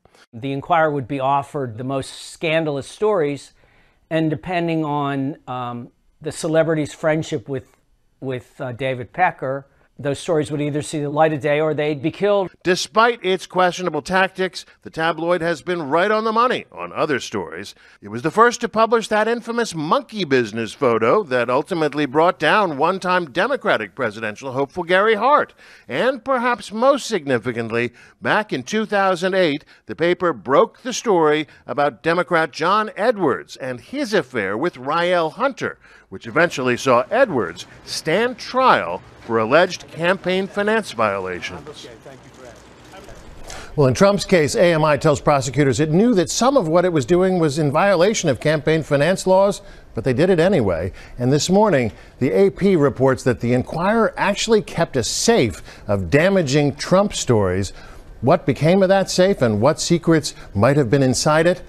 You got to wonder. George? Sure do. Okay, David, thanks very much for being our chief legal analyst, Dan Abrams, for more on all this. This is kind of a classic roll-up of a conspiracy. Michael Cohen cooperates, and that puts the National Enquirer and AMI in the crosshairs. Well, that's right. And they also become, though, potentially the critical corroborating witness in this context. Remember, campaign finance laws are unique in the sense that they require you have to have known you were violating the law. It has to have been done on purpose. Typically, laws like manslaughter, for example, you don't have to have known the law to have broken it. But when it comes to campaign finance, you do. And so you've got Michael Cohen saying, look, I did this at the direction of and in the coordination with the President of the United States. That pretty much implicates the President. Now you've got AMI also saying it was done in coordination with the Trump campaign, which is now another piece of evidence that could be problematic for the President. There's a little bit of a mystery there. They talk about unnamed people in the campaign. We don't know if that's President Trump or President Trump and somebody else, but we do know that this does create potential serious liability for President Trump. No question. And the other question becomes, what else might AMI know? And here's the danger, is Robert Mueller's investigation is very narrow. There's a very specific mandate there with regard to Russia.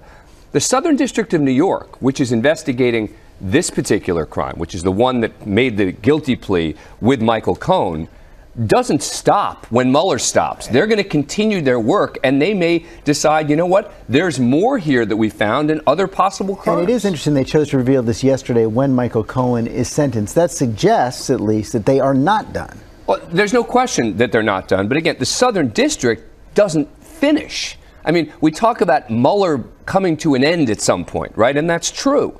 He's got a specific mandate. The Southern District of New York is an office in the Department of Justice that's going to keep going. And they have jurisdiction over the Trump organization. Absolutely, and in specifically this case. Dan Abrams, thank you. Hi, everyone. George Stephanopoulos here. Thanks for checking out the ABC News YouTube channel. If you'd like to get more videos, show highlights, and watch live event coverage, click on the right over here to subscribe to our channel. And don't forget to download the ABC News app for breaking news alerts. Thanks for watching. So you see, the stories are going to be coming out because you know what happened, right? You know that the lawyer, right, the Michael Cohens, got the 3-year bid. So they got the man who actually knew what the dirt and the paying off, according to Stormy Daniels and all the rest of that. So now they says the Inquirer, yeah, stuff you suppress. So I said, we're going to use all that for evidence. Right? So this is what the president said. That's what the president said. To the fallout now from the sentencing of Michael Cohen, the president's former lawyer and fixer, heading to prison for 3 years. And in an emotional statement to the court, he apologized for covering up Trump's dirty deeds. Our senior White House correspondent Cecilia Vega has the story. Good morning, Cecilia. George, good morning to you. This is the man who famously said he would take a bullet for President Trump. Now he says of those crimes that he committed, he did it all for his former boss. This morning, President Trump is breaking his silence, tweeting about his longtime fixer and personal lawyer, saying, "I never directed Michael Cohen to break the law. He is a lawyer and he is supposed to know the law." In his emotional apology to the court, Cohen pointed directly at President Trump, saying, "It was my own weakness and a blind loyalty to this man that led me to choose a path of darkness over light. Time and time again," Cohen said, "I felt it was my duty to cover up for his dirty deeds." Cohen sentenced to 3 years in prison for what a federal judge called a veritable smorgasbord of fraudulent conduct. Prosecutors say Cohen acted in coordination with Trump when, in the lead up to the 2016 presidential election, he arranged hush money to porn star Stormy Daniels and playmate Karen McDougal to keep them quiet about alleged affairs. In court, Cohen took full responsibility for his crimes, quote, "the personal ones and those involving the President of the United States." And just hours after that sentencing, another bombshell. The U.S. Attorney's Office announced a cooperation agreement with AMI, the company that publishes the National Enquirer. Prosecutors say just 2 months after Trump announced he was running for president, he met with Enquirer CEO and publisher David Pecker and Michael Cohen. And according to just released court documents, Pecker offered to help deal with negative stories about the presidential candidate's relationships with women. And he did. And according to those documents, it was at the direction of one or more members of the Trump campaign in order to influence the election. Now, Cohen will be housed in a medium security prison outside, not too far from New York City. This is the prison where he requested to serve out that 3-year sentence. He starts that sentence on March 6th, George. He also has to pay nearly $2 million in fines. That's right. And he says he will continue to cooperate with prosecutors. Okay, Cecilia, thanks very much. Hi, everyone. George Stephanopoulos here. Thanks for checking out the ABC News YouTube channel. If you'd like to get more videos, show highlights, and watch live event coverage, click on the right over here to subscribe to our channel. And don't forget to download the ABC News app for breaking news alerts. Thanks for watching. Okay. So, they got the right-hand man who's doing your deeds and what other stuff. And again, he got a 3-year light sentence. Like I told y'all,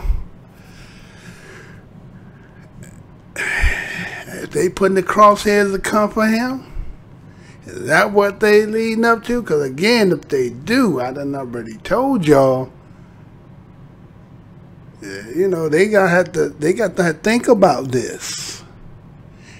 You know, I know from my perspective, it's kind of, we've been told, you know, when white people get a cold, we get pneumonia, right?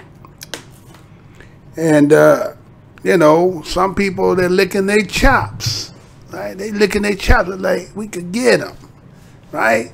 They thinking they can get them, right? Try to get them up out there, impeach him or whatever it might be trying to do. But again, like I said, there's two sides to that. There's a cause and effects. If they do that, and it could be the lick that lights the wick that sets this mug up, make it go up. You know what you say, like you're in the joint, it going up, going up. So they have to be, you know, looking at all ends. As a matter of fact, I think what's his name? He told him, he said it would be best for them just to wait to 2020 and let the election happen, and then just make sure everybody go out and vote and get his ass out. Because they thinking if you do it the way that, you know, the Democrats want to do, you may cause this motherfucker to be in turmoil. And we know, you know, as we've been seeing a lot of stuff in the background of these organizations of, alt-right and so forth. They're in position and they're ready, and so it's just like, well, if you get the chief, the Indians will follow. So to be continued as that develops even more, are they going to go for it? So it's some trying times right now. You know what I mean? So again, we'll stay tuned. As I get more information, we'll present it to you. So yeah, hit that like button, dislike button, comment, saying shit, whatever. Give me something, let me hold something. Now, for us who've been around a little bit, we went to school, we had to go to school at a certain damn time, and then school ended at a certain time, right? No matter what you did, like, if you worked, like say, like for some of us, as a kid, you might have had a paper route or some shit, right? Going back in the day, you had paper right before you went to school and shit, and then you go to school and shit, and then your ass would be tired at the end of the day. Yeah, you like, man, but that's probably what you had to do, right? Or you some other shit, you got a long way to get to school, traveling and so forth. Okay, hey, I seen this thing here. I just pulled this in because I thought it was kind of interesting. This is the simple fact that you gonna actually do some shit like this. You gonna actually, like daylight savings time, right? You know how daylight savings time is, they're gonna save an hour. But time ain't really changed. You might have pushed the clock back, but the natural order of life and way things do, you ain't altering that. You might be, again, psychologically making people feel an hour done went back or an hour done went ahead. But look at this shit they talking about with these kids in these schools. Check this shit out. Out from the sentencing of Michael Cohen, the president's former lawyer and fixer, heading to prison for 3 years. And in an emotional statement to the court, he apologized for covering up. Okay, I think I got the wrong one. Did I have another one? I thought I had played all them. Yeah, I did the wrong one. Okay. I thought I already did that already. Okay. Let me do it again. Hold on. New studies suggest that many teenagers, they're just not getting enough sleep. The research adds fuel to the argument that school start time should be moved back. The CDC estimates only 3 out of 10 high school. Hold on. Come on back here. Do that right. Couldn't let me get it through right all right. It suggests that many teenagers, they're just not getting enough sleep. The research adds fuel to the argument that school start time should be moved back. The CDC estimates only 3 out of 10 high school students get the recommended 8 to 10 hours a night. Only 15% of high school students follow the American Academy of Pediatric advice and start at 8:30 or later. So one district that switched to a later start time is giving the study's results very high marks. Our Dr. Tara Narul is here with more on this story. Tara, good morning to you. Good morning, Gail. After the Seattle School District pushed middle and high school opening from 7:50 to 8:45 a.m., science students at 2 of those high schools became part of a real-time experiment, attempting to align school schedules with the biological clocks of adolescence.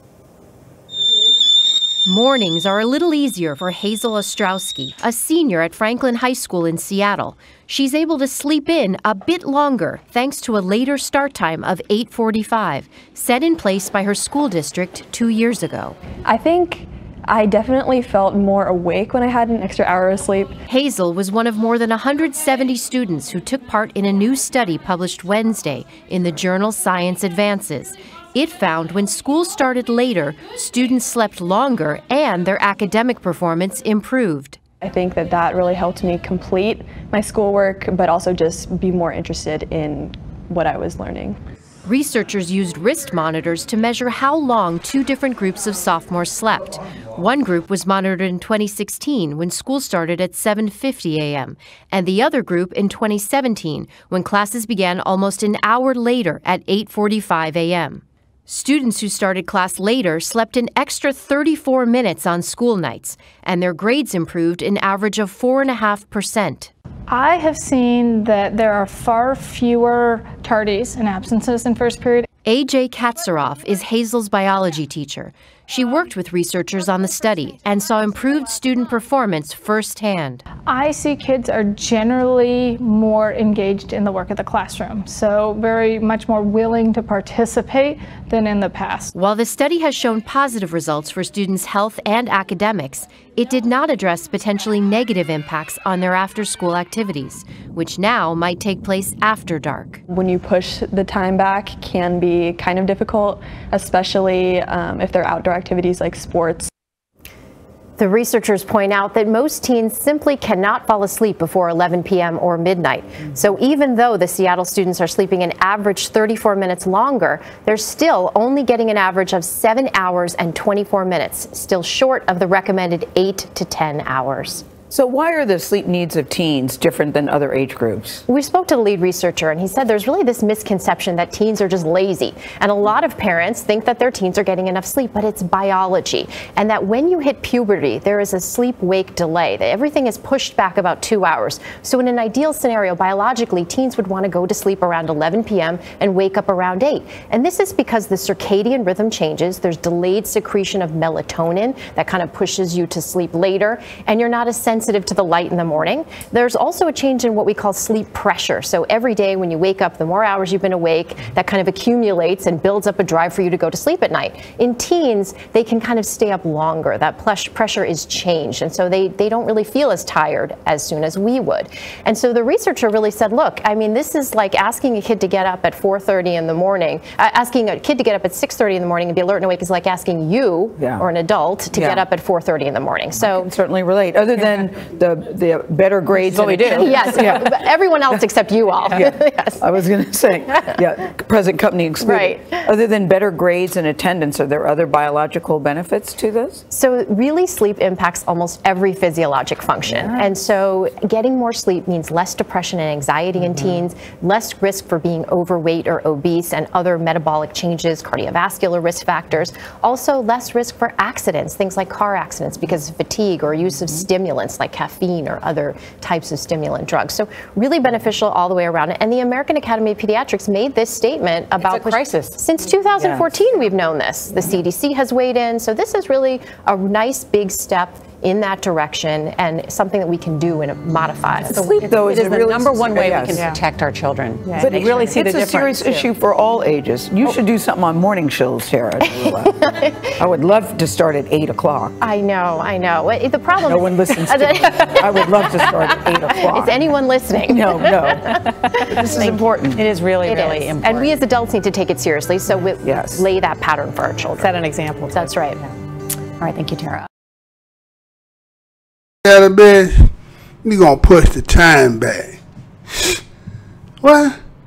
Trying to accommodate, huh? Get your ass up, get to school. You know how you trying to sleep there. Get your ass up, get your ass down to school. No, we're gonna make the school push the time so that you can get, so you can be fresh, and we're gonna fix it around your time, huh?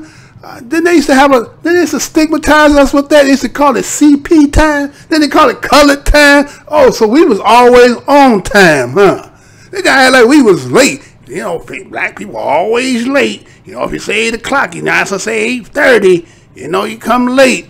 Well, guess what? It's a biological clock because why? We got melanin. We get that tranquil night of sleep. I understand other people, they have a hard time, gotta drink milk and get your melatonin and all that other stuff to get you a tranquil night's sleep. But regardless, you don't push the time back. See, that's the same thing about them doing, like it says, daylight saving time. You think if you push the time back that you actually gaining an hour or losing an hour. No, time ain't changed. It's just you with this, again, idea that you actually altering shit when you ain't altering nothing. You're just throwing people off, unbalancing people. It's kind of like if you go one, and let's say you in Mountain Central Time, and then you end up going into Eastern Standard Time. You know what I'm saying? There's a difference. Or go to another country. Like let's say you go from here, you go to Africa. The difference is hours. Right, so that would throw your equilibrium off. Right? You be off. But this here, they think 30 extra minutes of sleep. There ain't no benefit in that. I was just go on, do what you do, get the day over. No, trying to accommodate. The anxiety, right? Well, shit, well, our kids been going through that. They live in environments, huh? They ain't the fact about getting asleep. You got to make sure you don't get killed. Man, bullet don't get you. Man, don't stick you somebody kicking your door. All that. I'm not starting school late. Get out of here with that. But you know, they always got to accommodate for their own.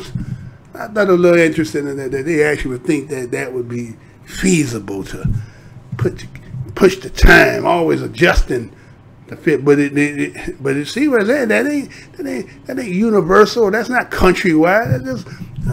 That's what we're gonna do over here. You're not gonna implement that everywhere because people got to go to work. They can't. Okay, so say you got shorties, and then you're gonna push that client time to fit that. But you got to be at work at a certain time. You can't be doing that shit. You like, but I got to be at work at 7.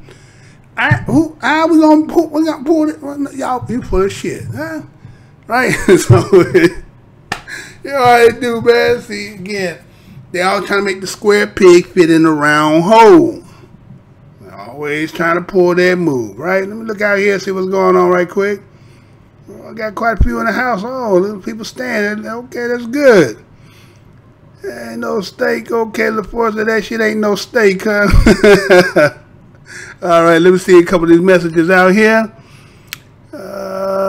Said this shit getting wild. Here's the last one, masa meat. Unearthly looking chicken. That unearthly looking chicken.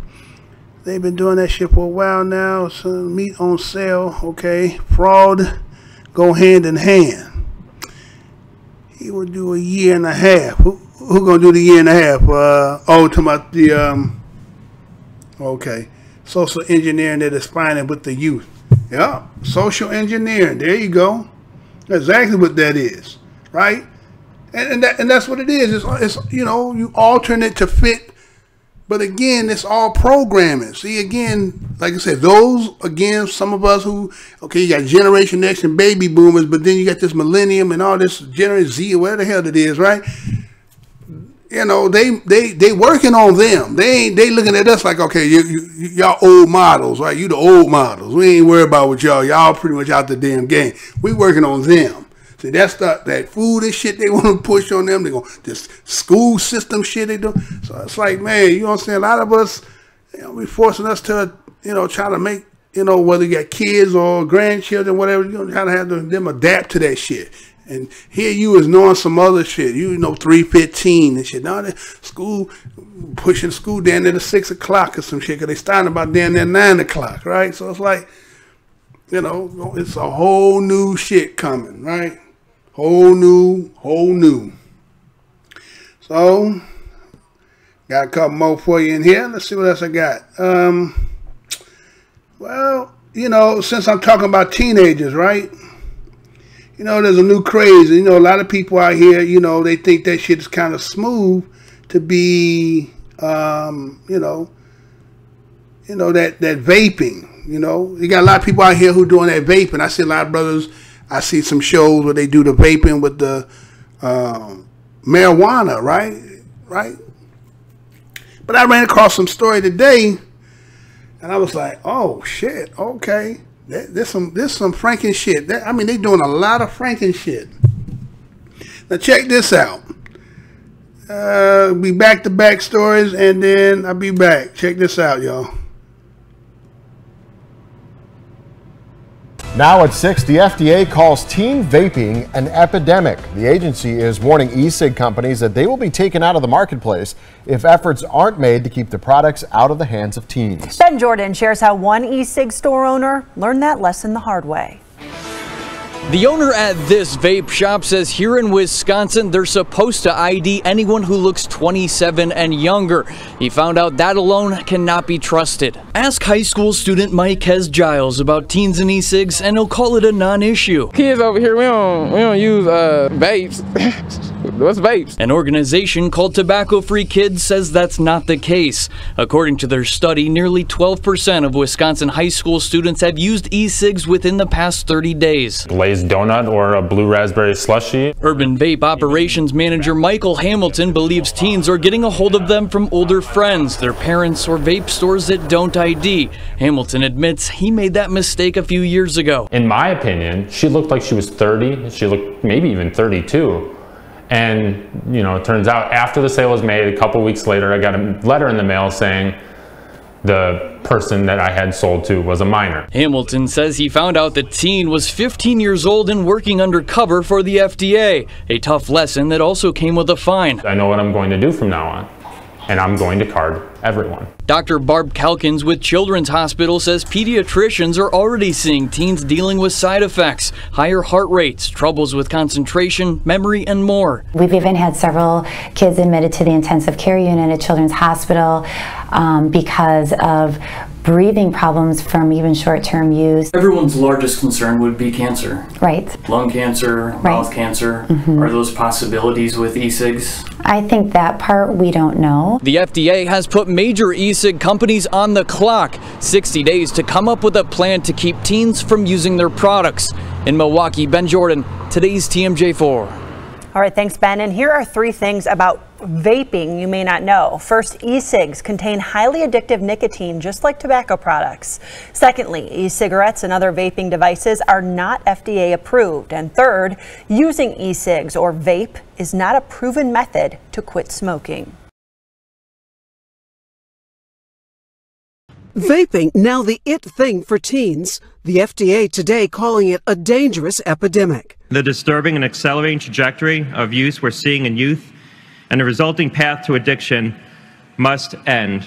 The agency sending out warning letters to retailers and giving an ultimatum to the makers of the popular Juul and 4 other manufacturers. They have 60 days to show that they can keep their nicotine products out of the hands of underage users or face a possible ban on all flavored e-cigarettes, especially appealing to the estimated 2 million regular users in middle and high school. The most popular flavors usually are mango or the mint. Emily Linsky did a high school journalism project on vaping. They don't even know that it's like a harmful chemical being put into their body. It like tastes like candy to them. E-cigarettes have lower toxic chemicals, but higher concentrations of nicotine. And researchers say teenagers developing brains are especially vulnerable to addiction. Today, the makers of Juul said they would work with the FDA, adding in a statement, "We want to be part of the solution in keeping e-cigarettes out of the hands of young people." The FDA says they have 2 months to prove it. Rahima Ellis, NBC News, New York. Hey, NBC News fans, thanks for checking out our YouTube channel. Subscribe by clicking on that button down here and click on any of the videos over here to watch the latest interviews, show highlights, and digital exclusives. Thanks for watching.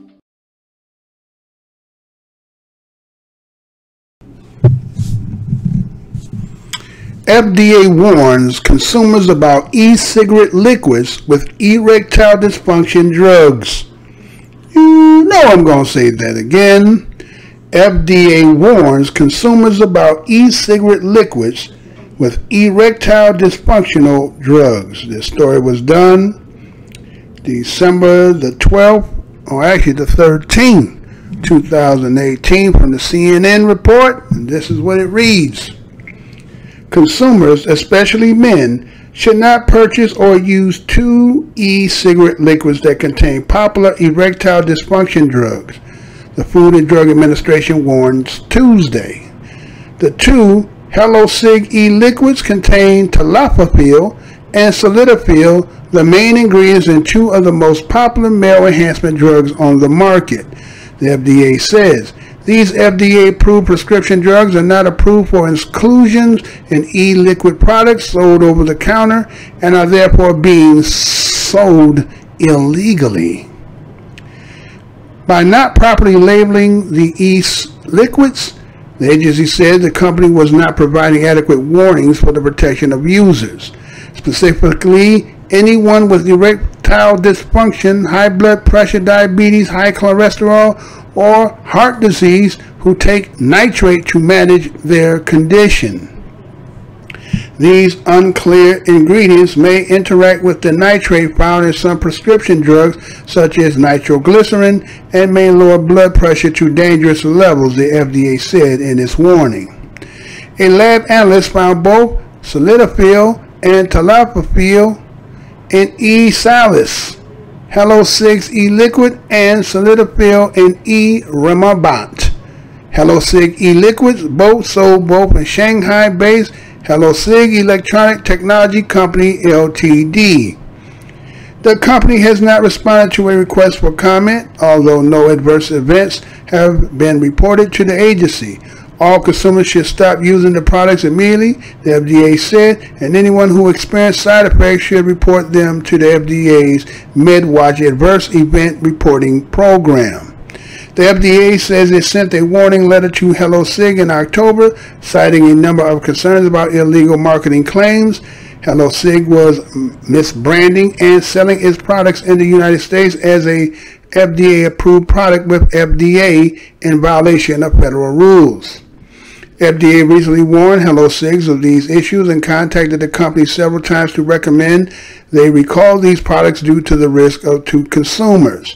However, Hello-Sig has not responded to the agency's recommendation, the agency said in its warning. Bottles of E-Salis Hello-Sig E-Liquids were sold with an image of a Cialis bottle and a tablet, while advertisement on Twitter and Tumblr showed a partially undressed couple embracing. The FDA says the caption states, "Wow, have you tried our E-Salis? It's all amazing." Those E-Remabants Hello-Sig E-Liquid contains the same active ingredient as Viagra. The FDA said the Hello-Sig was marketing it with an image of Acomplia containers and tablets. Acomplia is the trade name of the anti-obesity drug products in Europe. The FDA warned using the trade name of the drug product Acomplia and including an image of the Acomplia container and tablets next to the product on your website suggests that the product is intended to treat obesity. Hello-Sig did not respond to the initial warning. The FDA said the manufacturer of Cialis has not responded to the request for comment. The maker of Viagra has no comment. All right, so that is about your e-cigarettes. Talking about mixed with what? Erectile dysfunction. Now, so if they talk about teenagers, where's this erectile dysfunction coming in with teenagers? I'm not understanding that part. Did anybody catch that part? Like, are they saying the chemicals that make the vapors right? They're talking about them. Is that causing erectile dysfunction? Right? We'll get back to more than that. But you heard in the video where it tried to, okay, let's say, really they entrapped, right? They entrapped that store owner, right? Sent in, because again, they say that they supposed to observe somebody by their looks. They didn't say nothing about look at their ID. If they look under 27 years old, right, then you're supposed to ID. But I got a problem with that. Well, what is the age limit? What's this 27? Is it 18? Is it 20? You know, they're always confusing the shit out of everybody. Either it's 18, because, okay, check it out. You could be 16, right? You do that selective service card, right? I don't know if they still do that, right? I'm pretty sure they still do it, right? 16-year-old, you can be selected to get your ass in the military. 18, you can go get your car, right? But you can't buy no cigarettes, you can't drink, right? But you can drive a damn 3,000-pound car, right? Which you can kill somebody. 21, you can get a beer, drink, smoke, right?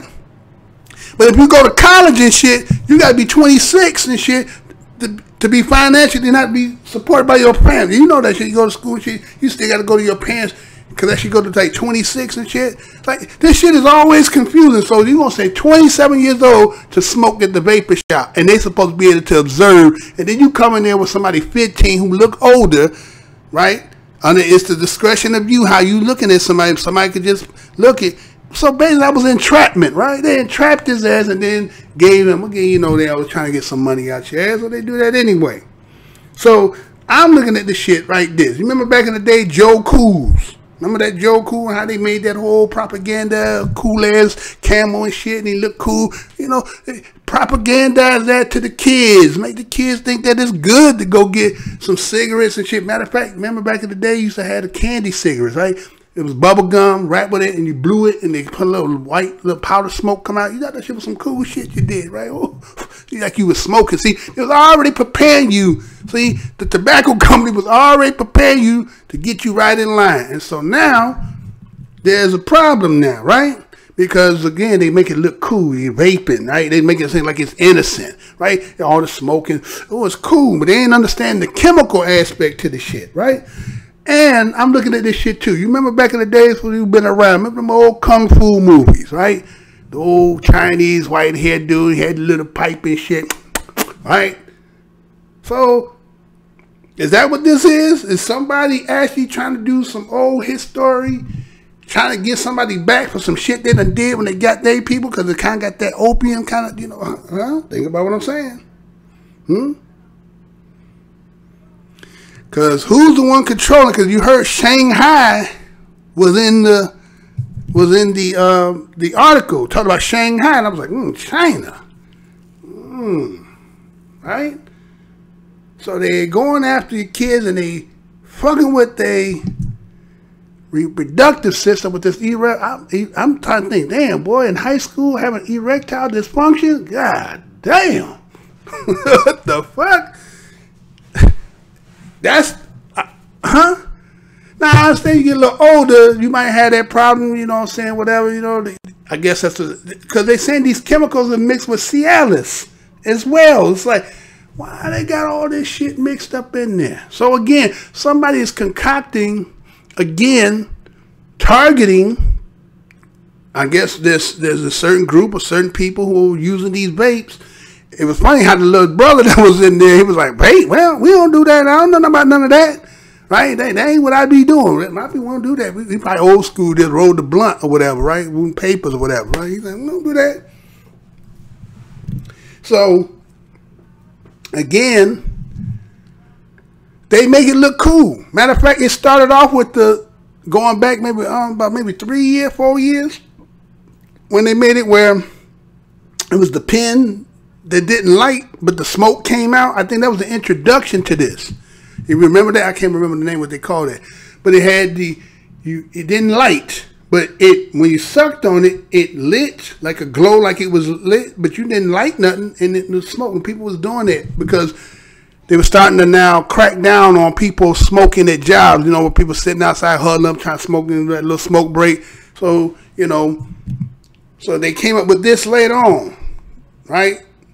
So, but now look what it done grew to now. It's getting to where the kids are participating in this, but they're understanding that this chemical shit is having some effects that's going to have long term, so then when their ass can't produce children, they're not going to know until go back into get older and they start reeling and say, damn, it was that we was doing that, and that's what done got us. Right? So it's incumbent on us who know we got to talk to them and tell them, right? Because otherwise they think it's just part of the fad and they just doing this cool, but somebody got some plan to cut off shit, or liquid castration, some chemical induced castration or chemical lobotomy. That's what it might be. All right, give me some likes and dislikes in here, y'all. Now, move on a little bit. What else I got in here? I'm almost getting to that part of the show. Let's see. Well, this one here is going to be for the women in here. Women that might be in here tonight. I'll say everybody who did it. I'm going to say every woman in here has to go through, unless you got to a certain age in life, well, you don't deal with this anymore. But they did. This was done today. And so let me show this just in case there's some women in here who might be using this particular product. Check this out and I'll be right back. Very serious recalls to tell you about. The first one involves the U by Kotex brand. Stop using them immediately. That's the message tonight by the tampon maker. Kimberly-Clark is recalling its regular absorbency U in the United States and Canada. There are reports of the tampons unraveling or coming apart during removal. The recall involves specific lots of the product manufactured between October 7th, 2016 and October 16th of 2018. Check CBSChicago.com for a complete list of all recalled packages. If you have one of the boxes, you are asked to stop using it and call Kimberly-Clark customer service at 1-888-255-3499. Kotex recalled after reports of pieces left in body. You know I'm going to say that again. Kotex tampons recalled after reports of pieces left in body. This story was done December 13, 2018 from CNN, and this is how it reads. Kimberly-Clark is recalling regular absorbency U by Kotex sleek tampons in the United States. In Canada, after reports of tampon unraveling or coming apart upon removal. In some cases, users sought medical attention to remove tampon pieces left in the body. The recall announcement said, there have also been a small number of reports of infections, irritations, injuries, and other problems. People should seek medical attention if they experience symptoms such as vaginal injury, irritation, urogenital infections, abdominal pains, nausea, or vomiting. Specific lot numbers can be used to identify whether products are part of the recall. These can be found at the bottom of the packaging. A full list of the recall lot numbers is available for Kimberly-Clark. A lot number checking tool is on the website ubkotex.com. Recall products were manufactured between October 7, 2016 and October 16, 2018 and distributed between October 17, 2016 and October 23, 2018. No other Kotex products are affected by this recall, the company said. Any consumer with the impact U by Kotex sleek tampons, regular absorbency in their possession should stop using the product immediately, and retailers have been advised to remove the product from shelves and notify the public of the recall lot numbers, according to an announcement of the U.S. Food and Drug Administration website. Consumers who have been affected by the recall products can call the Kimberly-Clark Consumer Service Team at 1-888-255-3499 between 7 a.m. and 7 p.m. Central Time weekdays. Problems related to the recall products can be reported by the healthcare professionals in the United States to MedWatch and Canada to Health Canada. That was a service announcement for some women that might be in here who might be using some Kotex products that they call the recall. You know, and again, if I see it, I will try to take it again. Hopefully nobody in here or anybody see the video. This is part of it. Again, products that come in and deteriorate. And again, it seems there's a theme, right? There's always this theme that somebody is always attacking the reproductive. Have you been noticing that? Like, they're attacking that, right? Somebody's attacking it. So you know. Again, I know, like in the Midwest, it was coming up with a tampon tax. I don't know if they had it where y'all got. It was coming with a tampon tax. Like they already did a soda tax, right? Then it came with this tampon. I'm like, God damn, them motherfuckers greedy as fuck, man. I always want some extra shit, right? So. But again, I know for fellas in here, you probably know, what the hell, Mr. But why the hell you talking about some damn tampon? Well, let me tell you something now. Let me tell you something. You know, Mr. Joseph Brown was a young boy once upon a time. And, you know, I got introduced to that too. I remember I had to go to the store. I don't know how y'all remember that. But we had to go to the store. Mama sent you to the store because maybe she was already on it, right? And you had to go. And you know how to get to it. You had the regulars, super 10. You remember that, huh? And going there, I wait till the last. I'm using it, right? I'm embarrassed, right? I'm gonna wait till the last person leave the damn store before I go up there. with the tampon, right? That was my introduction to knowing what tampons was, right? When you had to go to the store, because normally, women, they do, I guess they run out, right? And then it just happened to be so, little boy, go to the store. I knew what it was, but I'm kind of embarrassed about it. Now, some of y'all might remember you had to do that, right? That was the introduction, so, it's kind of like, anyway. But anyway, that was a service announcement for those who might know somebody who use those things. And I guess that's part of the naturalness of a woman, right? So I don't think some of them use the Kotex, some use the pads, right? I guess there's a difference between some inserted than something just being there. But anyway, don't pay no attention to me. What the hell I know, right? So, moving on. We're getting to that end. We're already at the almost 2.5 mark. So this one here, I'm gonna show this for a reason because, you gotta look at it like this. Where the history of this country and how, you have the history that talks about how people were, let's say, abolitionists, right? Those are people of faith, and you had the Quakers and all that, and people will advocate when they know things are wrong, right? They would go out there and they would be like, hey, it's not right, So some, they'll be like the John Browns and stuff like that. So I seen this here, and it kind of remind me of that, kind of like in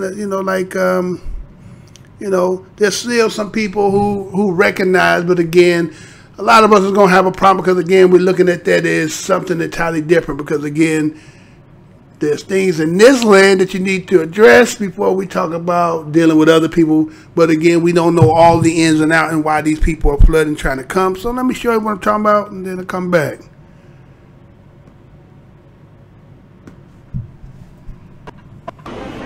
U.S. Border Patrol arresting 32 religious leaders and activists near the fence separating San Diego and Tijuana. Officials can be seen closing in on the group as it moved forward towards the border on Monday. Protesters can then be seen being taken down and led away in handcuffs as they enter a restricted area in front of the fence. Well, that was the idea, that we would meet at the wall and have a moment of prayer. But unfortunately, the authorities of the U.S. were not in agreement with that. And so that's why they waited, they talked, they sang, they prayed, and then they began to move forward and they began to arrest people a little bit at a time. Leaders of churches, mosques, synagogues, and indigenous communities were among the 400 singing and praying for the demonstration organized by a Quaker organization called the American Friends Service Committee. They're calling for a week of action, advocating for migrants' rights to seek refuge in the U.S. Protest leaders also said they were demonstrating against President Donald Trump's portrayal of the migrants as a security threat to further restrict migrants' ability to seek asylum. The protest on the American side comes after U.S. border guards last month launched tear gas at migrants who approached the fence. Many Central American families say they left their home countries trying to escape violence and economic hardship and hoping for a better chance at life in the U.S. But now they're living in crowded shelters as they wait to claim asylum, a process that could take weeks or even months.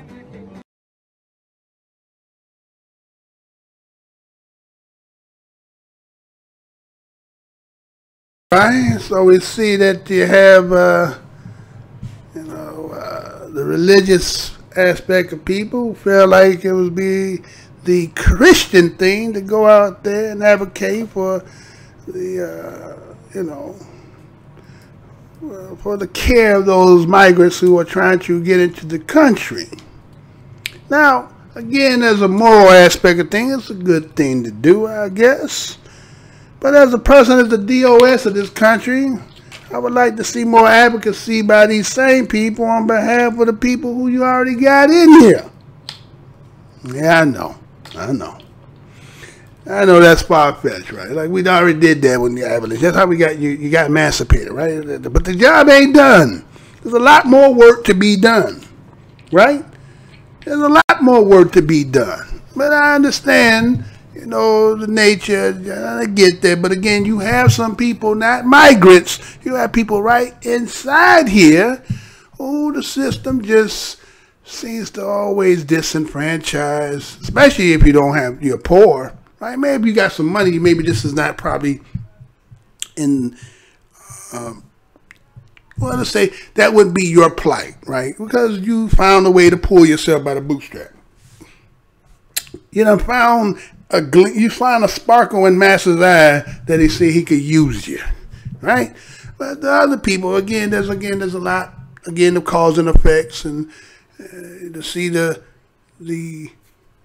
just say, well, I guess it's kind of, I guess now these days we acting like a lot of stuff ain't happening more because I guess it's winter time, right? Everything done died down now because it's cold. It's kind of like that story I did the other day where the EMT said when it get cold, the niggas calm down, right? That's what he said, right? The niggas calm down when it get cold, right? So we don't have all the emergency calls anymore. So I guess because things are kind of died down, and so everybody kind of, you know, hibernating, and so there's not so many issues that's why you don't see so much on the channel lately, right? That's why you think about it. They ain't been showing too much because there ain't nothing for me to show because hibernation time, right? It seems like everything's kind of dying down a little bit. So that's why I'm going where I'm going.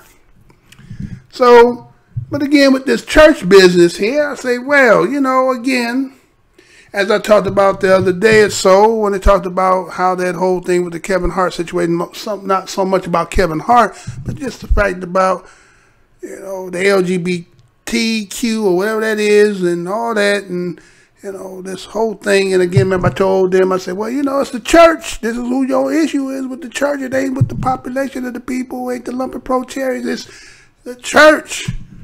And so I ran across this article today. I kind of knew the history already, but it was an article that came up today since I'm on the theme of the church, right?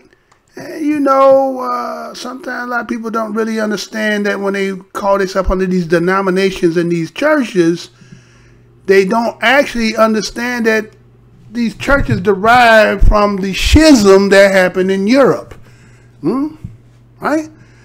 You know, they broke away from the Catholic Church and started creating their own denomination, Protestant and Catholics and, you know, Episcopalian, Presbyterian, and Baptist, right? All that came out of that schism that happened up in Europe. And so when it came here, you know, this is what it is. And so when you became part of the slaving aspect to the denomination of the church, well, you fell under the religion of who was your captor, who was purchasing you, right? But there's a history as to, let's say, this thing. Let me play this, and then we'll come back. Let me play this first, and then we'll come back.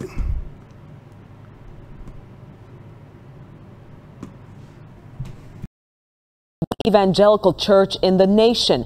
Today it tackled the topics of white supremacy, a conversation started by a pastor in Arlington. WFAA's Jobin Paneker has the story.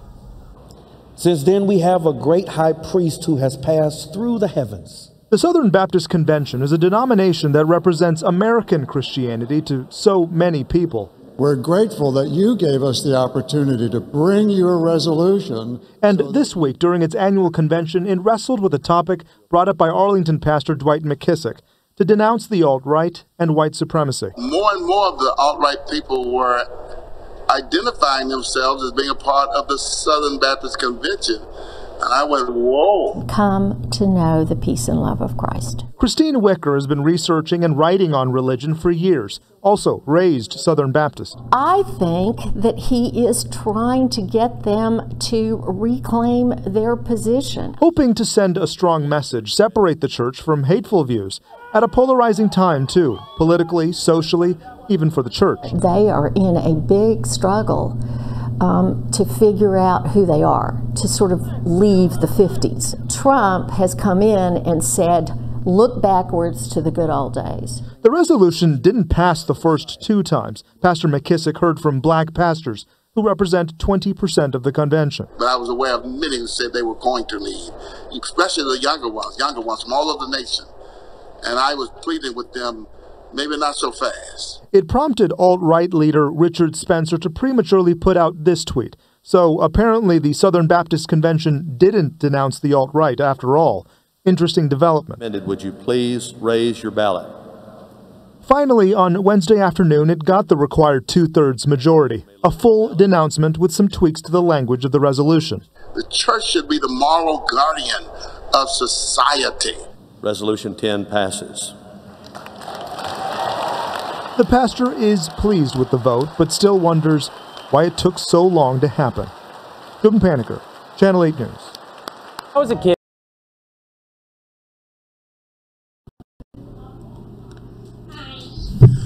Southern Baptist Seminary acknowledges past ties to white supremacy. You know I'm going to say that again. Southern Baptist Seminary acknowledges past ties to white supremacy. Internal reports find influential Christian schools have been intertwined with the history of American slavery. This story was done in the Wall Street Journal, December 12, 2018, and this is how it reads. Southern Baptist Theological Seminary, one of oldest and most influential evangelical Christian seminaries in the United States, released a report Wednesday detailing the school's extensive historical ties to slavery, the Confederacy, and white supremacy. The report is the most thorough investigation yet of how white supremacy ideology helped shape the Southern Baptist Convention and, by extension, the evangelical Christianity in America. Among the report's findings are that all four founders of Southern Seminary, which were established in 1859, owned slaves, and early faculty and trustees defended the practice as righteous. During the Civil War, the seminary supported the Confederacy, and once the war was over, the seminary opposed racial inequality well into the 20th century. School officials said they believe it was the first time a U.S. seminary had made such an investigation into its past. The history of the Southern Baptist Theological Seminary is intertwined with the history of American slavery and the commitment to white supremacy, which supported it. The 71-page report, which was commissioned a year ago by the seminary's president, says the Southern Baptist Convention, the country's largest Protestant denomination, with about 15 million members in the United States, has for decades grappled with its legacy of racism. In 1995, the convention approved a resolution recognizing the role that slavery played in the formation of the Southern Baptist Convention in the mid-1800s and apologizing for condoning and or perpetuating individual and systematic racism in our lifetime. The convention elected its first black president, Fred Luter, in 2012. In 2017, the denomination also approved a denunciation of the alt-right after declining to approve a similar measure the day before and drawing public criticisms as a result.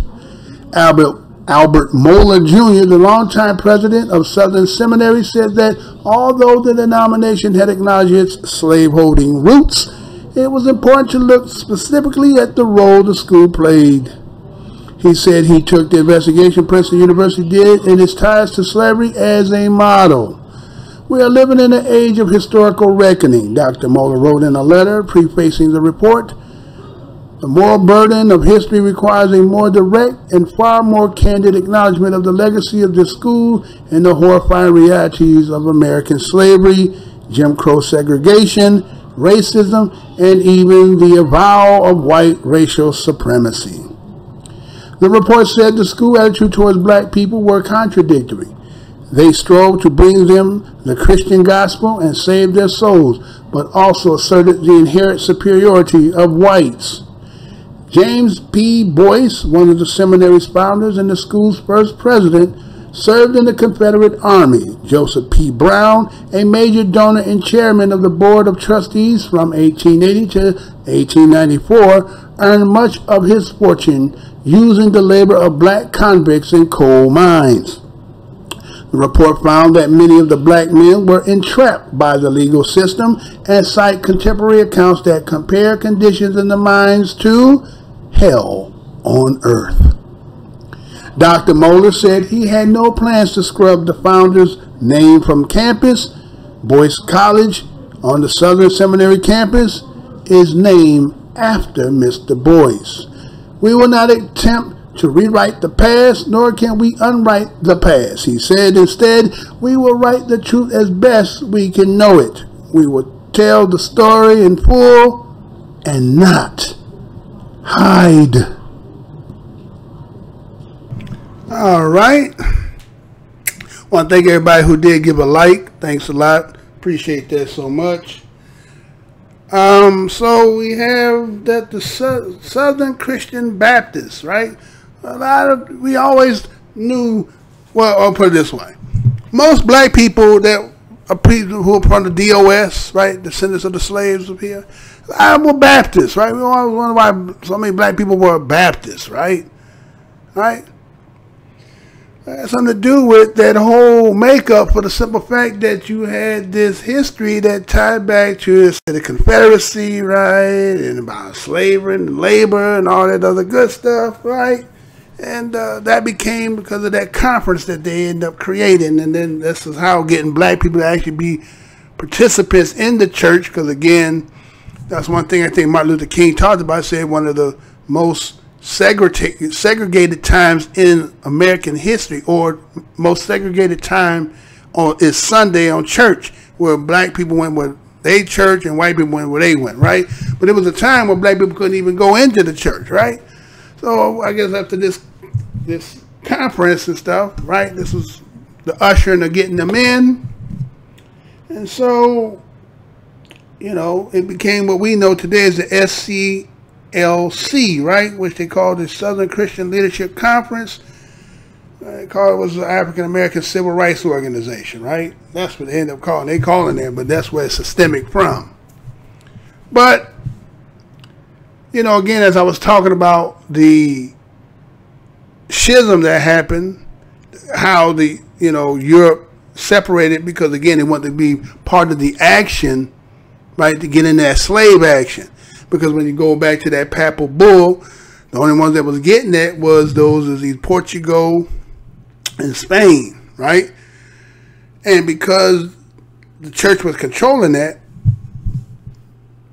they had to find a way to get out of that church. So they used that history about the stuff that was the ugliness that was going on in the church at that time, right? And so what they did is they broke away, and this is where you're getting Lutheranism and all those denominations is coming out. So when they came here, they actually they consider themselves separate. But again, now the umbrella is one, but then they used to be all these separate. So again, the slavery, because again, they own this new land. And so it's how a lot of us end up becoming Christians and under the denomination because of who was oppressors and who had us under the whip. But this Baptist thing here seemed to be like it was more of us under that than anything else, right? You rarely find too many black Catholics, you know. You do find some here and there and so forth. But the Baptists seem to be, again, because I guess they're saying the Bible Belt, right? When they talk about that whole Bible Belt and all that other good shit. So I just thought it was funny that it took up until now for them to now vote openly. They had supposedly had done it before to get themselves out of the affiliation with white supremacy, which is the alt-right and Ku Klux Klan, all that other stuff, just now. Well, they just did that. But yet they probably had did it before. But because of the climate we in right now, right? So they had to make that, again, up in the face. See, we did it. We did, you know, see, trying to clean house. But it's a little too late for all that. Y'all know it's beyond the time. You know the super moon coming in January, like that was January 24th, 25th, somewhere around there, right? That sign is coming again. Yeah, we got to clean house. And so you feel like now that you want to sever your ties, but there's been a long history of this. It's been in the crux of it. And again, maybe again, when we look at the Bible and see some of the things about turning the other cheek and all the stuff that, and slave and the master, maybe this was some of the stuff that had been written, again, to keep that slave in the position to be, you know, kneeling to master. So again, we're never probably going to really figure out all that stuff until, again, as the time go on. But again, black people going to always have, again, the realization of God, because God had to be real to them, but due to the fact of what we were going through. Let somebody be whipping you and working you from sun up to can't see at night. Going through rapes and I mean, not just for the women, because see, a lot of times we associate this with the women. That stuff was doing, they were doing what they call buck breaking, right? It was buck breaking back then too, right? Like somebody like Mr. Blood Mine, you know, you trying to raise up and tell them, so we're going to put you in front, we're going to break this buck in front of everybody, right? Or tie you up with four, got hand over here, hand over there, feet over here, and then rip you apart, all this other shit, right? So the history of this whole, you know, church business, I mean, the church had a big hand in slavery, right? Not just this Baptist, the Catholic Church has a lot to do with that, right? Going back to that papal bull, right? It was them that was the one that was sanctioning and giving them the decree, or what they call that? Yeah, decree, right? They say decree, right? And so, you know, I think when we talk about this reparation, there's a lot of people in line. See, that's what I'm saying. We kind of like what happened when Obama first got into office and with the banks. It was, these banks was too big to fail. Well, black people's atrocity and repatriating them, right? It's too big to pay. It's too many people. Our hand would be in too many pockets, right? The atrocity is just so fucking big. So those who are Baptists, you understand that your church and what it affiliated to has always been that church. Just recently, they just denounced it. But the whole church in itself has always been affiliated with it, right? It was the instigator to it. It was the, as a matter of fact, when they said the first ship that came was called Good Ship Jesus, right? So, you know, sometimes we're going to have to look at some of this stuff that we affiliate ourselves with, look at the history of it, and come to find and realize that maybe it ain't all that what they said, even though, again, it's not telling you not to believe. It's just saying there was sometime when somebody else gave it, they may have another reason for why they did it. And so if they're going to start telling the truth, they better start telling all that. Don't just give the fact that you just sever yourself away from these people. What about some of the literature in it? Kind of like I said with the gay folks, right? The LGBTQ. I say, again, your fight is not with the people, because everybody been programmed, as Kabir, I think it was Kabir that said, about social engineering. Everybody's been social engineered out here in society by the institutions. So if people having problems with people being gay, then it comes from where they get it from would be because it's coming from the church. And so then the church needs to come out and tell the truth. If God said it, then he said it, and if he didn't say it, he didn't say it. So, but again, like I said before, once they start telling the truth about one thing, everything gonna fall apart. You know how you go in court and they catch you in one lie, and all your credibility is shot. All everything go out the way.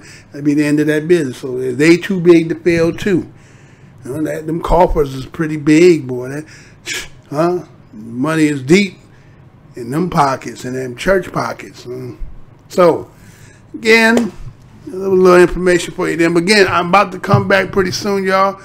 As we get around the corner, starting to hit in about 2 weeks, a little more than after 2 weeks, we begin into the 400-year commemorative year, where I will go 365 days strong about our history. That'll be little news, but we're gonna hit that commemorative. We're gonna go from 365 days straight. And stay tuned for that one. We're going to get back to some of that white extinction, but we're going to get back into that history in it, right? That's what you came here for. This here is just been getting ready to get back into the game. So, okay. It is what it is. I want to thank everybody for coming out tonight. Matter of fact, let me look and see some other stuff out here talked about. I see 7 people still in there. That's pretty good. MSG. That's that Chinese shit, right? The MSG, huh? Yeah, that's the MSG. Matter of fact, I seen a story today. A dude broke in somewhere, fell into the grease trap. Was in there for days. He got MSG to death, I think. Biological warfare. That part of the North African Americans. Okay. What's done in the dark will come to the light. Watch that, Nat Turner. Well, okay, the word that came from here. Religious freedom. Babe, repent. All right. Well, again, I want to thank everybody who came here tonight. Let me give a shout out to everybody. LaFour Thomas, Ebony Cameron, Yabir Kabir, Yaya Abdul Kabir. What else I got up in here tonight? Looks like that's about it. Oh, Fela Kuti 1360. I was getting off the other day, brother, when you came in, so I seen it, but it was already off. So I wanted to acknowledge the call you did yesterday too. So again, I want to thank everybody for coming out tonight. Again, I'm trying to flip-flop these times. I might come on tomorrow earlier, depending if I can get it done. I actually got a new thing I want to do, but anyway, I want to thank all y'all for coming out tonight. You know how it is. As the descendants of the greatest atrocity, coming from the greatest people. You know how it is. We see each other, give love to one another. The universal nod. Sisters, same thing, you know. Again, John Henry Clark always say, we ain't got no friends, it's only just us. Until we do that and understand and recognize that, we're going to need that unity because, again, as I'm looking at, and hopefully, again, if they're going to pull that move, we best be ready. That's all I'm going to say. If they pull that move with that cat up in that damn Washington, D.C., all that, what we just talked right now, this Christian Baptist, all that, we know they catch a cold, they coming for the pneumonia. So, again, I'll try to just keep up on what I see, put it out there. Sometimes you probably don't, this may seem like, well, what the hell this is. It got something to do with it. So, I want to say peace, love, y'all. Hair grease. CGG say watermelon, so add that too. So to my next show, which is probably tomorrow. Get rest of this damn old ground beef, damn patty I had in there, damn GMO. Got me with some of that shit. I gotta get that out of me. Until then, y'all stay peace, black, and love. Till next time, y'all. It's all good. All right.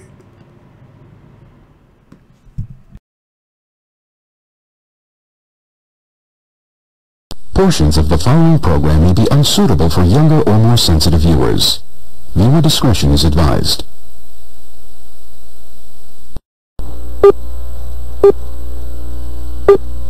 Remember, the enemy has only images and illusions, behind which he hides his true motives. Destroy the image, and you will break the enemy. I'm here to tell you tonight that the businessmen, the mayor of this city, the police commissioner of this city, and everybody in the white power structure of this city must take a responsibility for everything. Can you feel it?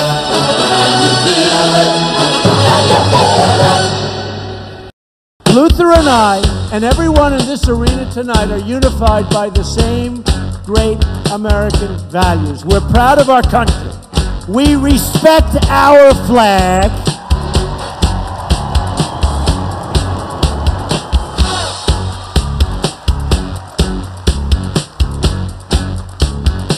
Wouldn't you love to see one of these NFL owners when somebody disrespects our flag? to say, get that son of off the field right now. Out. He's fired. He's fired. Race is when you use your power and influence to subject people into inferiority. Utterances can't be racist. Look around you, man. They own this shit. They own this couch you sitting on, them shoes you got on your feet, this building, this school, this country, you. We're behind enemy lines, dog. So you must first of all remember that this system was not originally designed with black people in mind. Right on. And it definitely was not prepared for black people to in the end begin to demand their rights and an equal share in this country which they've died for. Right on. Hey, and we definitely are not going back to Africa. In the church, we used to sing the song, "Good news, the chariot is coming." While you sit here today, knowing that you have come to hear good news, you must realize in advance what good news for you might be bad news for somebody else.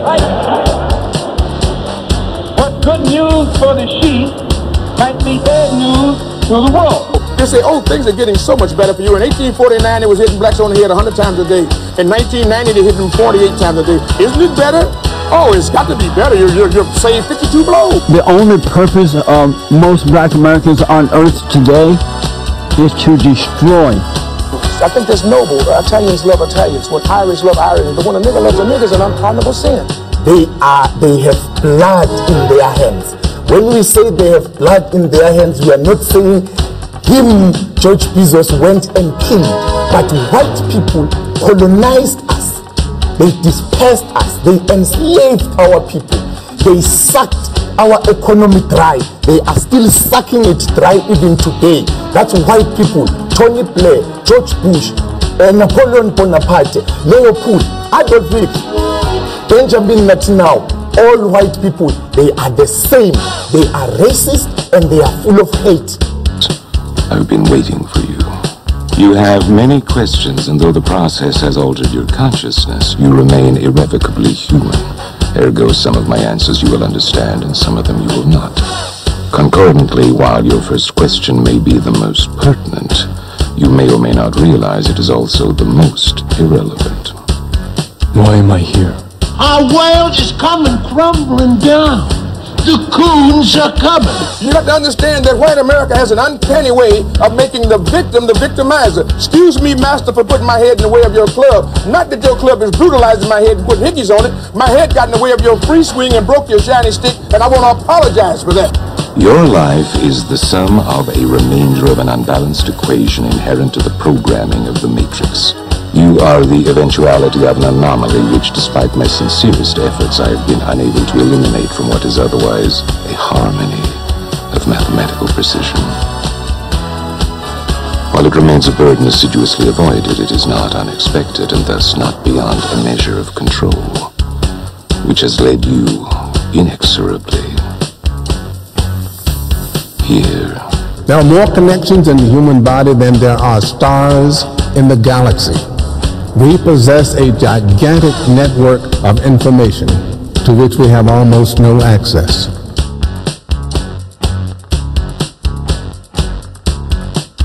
Matrix is older than you know. I prefer counting from the emergence of one integral anomaly to the emergence of the next, in which case this is the 6th version. 5 months before me. There are only 2 possible explanations. They were 5 months before me. Either no one told me, or no one knows. Precisely. As you are undoubtedly gathering, the anomaly is systemic, creating fluctuations in even the most simplistic equations. Control me! I'm gonna smash you to You can't make me do anything like trick! Choice. The problem is choice. Let us remember that we are not brutalized because we're Baptists. We're not brutalized because we're Methodists. We're not brutalized because we're Muslims. We're not brutalized because we're Catholics. we're brutalized because we are black people in America. Because white people made him to be what he is. They made him to look evil, because that's their role, to make all of us black people to look evil and to hate ourselves. I can't hate. You're a nigga till you die. If you're a poor nigga, you're a poor nigga. If you're a rich nigga, you're a rich nigga. But you never stop being a nigga. And if you get to be educated, you're just an educated nigga. I'm told every day I'm on air that I'm racist because I call out racism. That is maddening to me, and I'm crying about it because it's crazy. So the Honorable Elijah Muhammad is teaching you and I and trying to tell the white man to get this powder keg out of his house. Let the black man separate from his house. Let the black man have his own house. Let the black man have his own land and his own property. I thought the bitch was white! Damn it! I thought the bitch was white! That's true. I think that white people are so guilty, knowing what they've done to black people, that they feel if the deeds were reversed, they would hate the black man if he had done the same thing to them. So it's actually, it reflects a guilt complex on the part of whites when they ask us, do we hate them? And if you notice, Uncle Sam has formed a habit of going all over the world. He calls it the ugly American, or the American image. He thinks that everybody hates him because it's a guilt complex. And if you think that if you are worried about Europeans hating you, and they're your allies and your cousins, well, naturally it would follow for you to think that Negroes in this country would hate you, especially in light of what has been done to black people in this country by white people. Now, check it out. The white ball dominates everything, right? Knocks the shit out the yellow ball, the red ball, right? And the game's over when the white ball drives the black ball completely off the table. But you have to see that all of this is hypocrisy. I love Malcolm. Malcolm called me the Sunday that he died. I was working Basin Street East. He said, Brother Greg, you coming by today? And I said, Malcolm, I love you. And I said, I love you so much, I don't even want to take a chance to be there. He said, what do you mean, Brother Greg? I said, well, I close tonight, Sunday night at Basin Street East. And I said, but I had my wife book me a flight into Chicago at 8 o'clock this morning. And I'm going to Chicago, and I had way beneath my salary booked me into a college about 10 miles from the airport. And I'm going to go there and speak this afternoon, and I'm going to stay there until they tell me you dead. Because I'm not going to let this government get two of us for the price of one. And I'm going to call Adam Clayton Powell when I finish talking to you and beg him not to come there. Because today, the United States government is going to get you.